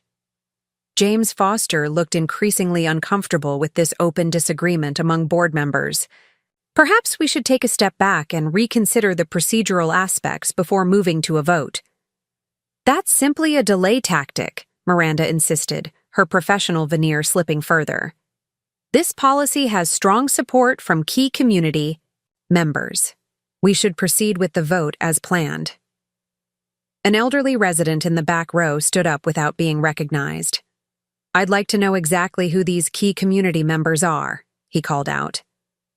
"Because most of us are hearing about these changes for the first time, and they don't sound like improvements to me." A chorus of agreement rippled through the room. Miranda looked momentarily taken aback by this open challenge from an unexpected quarter. She glanced at her allies on the board, but even Diane Abernathy seemed hesitant now. "Mr. President," I said, rising again, "given the procedural concerns and apparent community skepticism, I move that we table this proposal pending proper review and broader consultation." "I second that motion," Eleanor added immediately. James looked relieved at this potential resolution. "We have a motion to table the visitor restriction policy for further review. All in favor?" A strong chorus of "aye" filled the room. When James called for opposed votes, only Miranda and two of her closest allies responded. "The motion carries," James announced. "The visitor restriction policy is tabled pending further review and community consultation." Miranda's expression darkened with barely contained fury. She leaned forward to speak again, but Patrick placed a restraining hand on her arm, murmuring something that made her pause. I had achieved my immediate objective, blocking the policy that would have restricted my access to my grandchildren. But I could see from Miranda's expression that this defeat would only intensify her determination to find other means of control. The meeting continued with discussion of less controversial matters, but the underlying tension remained palpable. Miranda sat rigid in her seat, occasionally whispering intensely with Diane while Patrick tended to the increasingly restless children. As the meeting concluded, residents began to filter out of the community center. I remained seated, observing Miranda's interactions with her remaining allies. Their huddled conversation and frequent glances in my direction suggested they were already planning their next move. Eleanor leaned close to whisper, "This isn't over. She's too invested in this power play to simply accept defeat." "I know," I replied quietly. "But we've bought time and demonstrated that her support isn't as strong as she believed." Patrick approached with Sophie sleeping in his arms, Emma and Lucas trailing behind him. Miranda was still engaged in heated discussion with Diane and Martin across the room. "That was quite a meeting," Patrick said, his tone carefully neutral, though his eyes conveyed more. "The children are tired. We should be heading home." I nodded, understanding his cautious approach given the public setting. "Of course. It was good to see you all." Emma stepped forward slightly, her expression conflicted. "Grandma, are you and Mom fighting because of us?" The directness of her question caught me off guard. Before I could formulate an appropriate response, Lucas interjected. "It's about the rules, right? Mom wants rules about when you can visit, and you don't think that's fair." Their perceptiveness was both impressive and heartbreaking. These children understood more of the adult conflict surrounding them than either Miranda or I had acknowledged. "Your mother and I have different perspectives on some things," I said carefully. "But both of us love you very much. Sometimes adults disagree about rules and boundaries." Emma studied my face intently. "Mom says you're trying to undermine her authority. What does that mean?" Patrick shifted uncomfortably. "Emma, this isn't the place for that discussion." "It means your mother thinks I'm questioning her decisions as a parent," I explained gently, respecting Emma's maturity enough to offer a genuine answer. "Which isn't my intention, but I understand why she might feel that way." Lucas looked confused. "But you're her mom? Aren't moms supposed to help their kids make good decisions?" The innocent wisdom in his question brought a smile to my lips. Relationships between parents and children get more complicated as everyone grows up. Your mom is an adult with her own family to raise, and sometimes my help isn't what she needs or wants. Miranda's voice cut through our conversation as she approached rapidly. "Children, it's time to go. Now." Her tone brooked no argument as she took Sophie from Patrick's arms. "Patrick, bring Emma and Lucas to the car immediately." The sharpness in her voice made Lucas flinch. Emma looked between her mother and me, clearly distressed by the tension. "Miranda," I said quietly. "They were just saying goodnight." I don't need you explaining my children's behavior to me, she snapped, then immediately composed herself, glancing around at the few remaining residents. We've had a long evening. The children need their rest. Patrick placed a gentle hand on Emma's shoulder. Let's go, sweetheart. It's past everyone's bedtime. As they turned to leave, Emma looked back at me with a troubled expression. I gave her what I hoped was a reassuring smile, though my heart ached at the confusion and anxiety these adult conflicts were causing her. Once they had left, Eleanor touched my arm sympathetically. The children are remarkably perceptive. Too perceptive. For their own peace of mind, I agreed sadly. They shouldn't be caught in the middle of this power struggle. Richard Chan approached as we gathered our belongings. Congratulations on the procedural victory, he said in a lowered voice. But Miranda was already discussing alternative approaches with her allies. She mentioned the property management company specifically. This confirmed my suspicion that Miranda would attempt to appeal directly to what she believed was the corporate ownership of Oakwood Estates. Thank you for the warning, Richard. I think it's time to prepare for our next step. Outside in the parking lot, most residents had already departed. The autumn night was clear and cool, stars visible above the carefully landscaped community I had created 2 decades earlier. As Eleanor and I walked to our cars, I spotted Miranda standing alone near her Audi, Patrick having apparently taken the children home separately. When she saw me, she straightened her posture and deliberately walked in my direction. Her expression was controlled, but her eyes blazed with determination. Congratulations on your little parliamentary maneuver, she said coldly when she reached us. Enjoy the victory while it lasts. Miranda, I sighed. This doesn't have to be a battle. We could work together to find a compromise that respects both your boundaries and my relationship with the children. She gave a short, harsh laugh. Always so reasonable on the surface, always positioning yourself as the wise, balanced matriarch while undermining me behind the scenes. That's not my intention, I began, but she cut me off with a sharp gesture. Save it. This community meeting was just one venue. There are other approaches, other forums. Her smile was tight and confident. I've already scheduled a meeting with Oakwood Property Group for Friday. As the most significant homeowner in the community and a board member, they'll certainly be interested in my proposals for improving property values and community governance. Eleanor and I exchanged glances. Miranda had indeed escalated quickly, attempting to go over the homeowners association directly to the property owners, unaware that she was actually seeking a meeting with me. Miranda, I said carefully, before you pursue that approach, there's something you should know. I'm not interested in your advice or warnings, she interrupted dismissively. For once, Mother, this is something you can't control or manipulate. The property group has significant financial interest in maintaining Oakwood's exclusive character. They'll understand my concerns about unrestricted access and declining standards. I could have revealed the truth then, that I was Oakwood Property Group, that the meeting she had requested would be with my representatives, that her entire strategy was built on a fundamental misunderstanding of the power dynamics at play.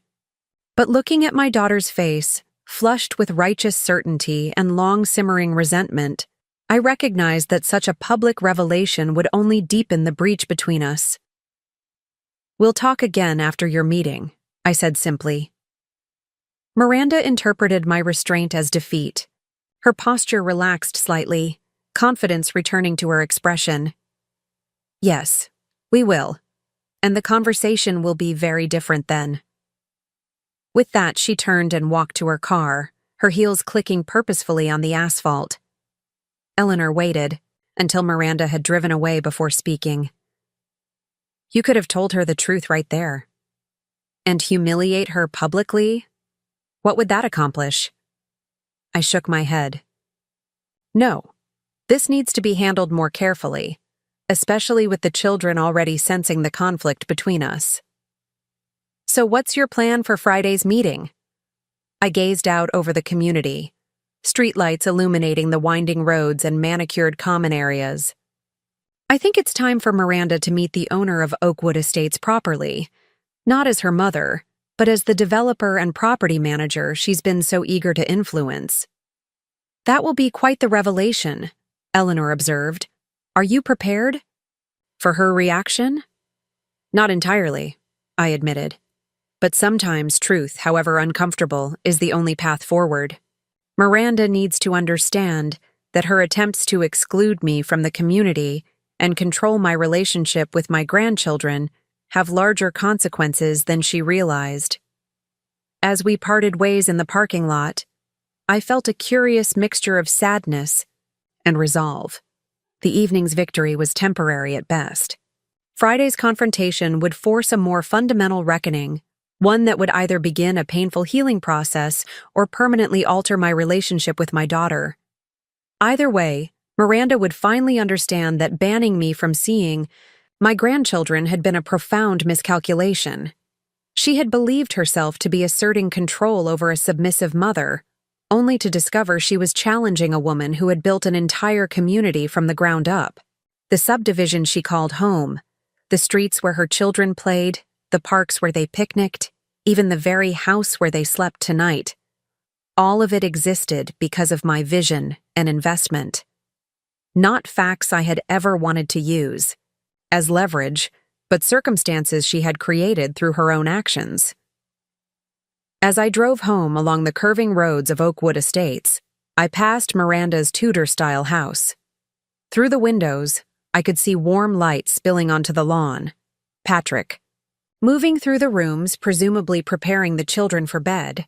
This home that had been meant as a gift of love had somehow become the centerpiece of a power struggle neither of us had anticipated. Friday would bring clarity, one way or another. Miranda would finally see me not just as her controlling mother, but as a woman who had built something significant, something lasting, and perhaps in that recognition, we might find a new path forward, if not immediate reconciliation, then at least mutual respect. For now, I had achieved my immediate goal. The visitor restriction policy had been blocked. My access to my grandchildren remained intact, and in 3 days, Miranda would discover that in her determination to ban me from her life, she had unwittingly challenged the very foundation beneath her feet. Up next, you've got 2 more standout stories right on your screen. If this one hit the mark, you won't want to pass these up. Just click and check them out.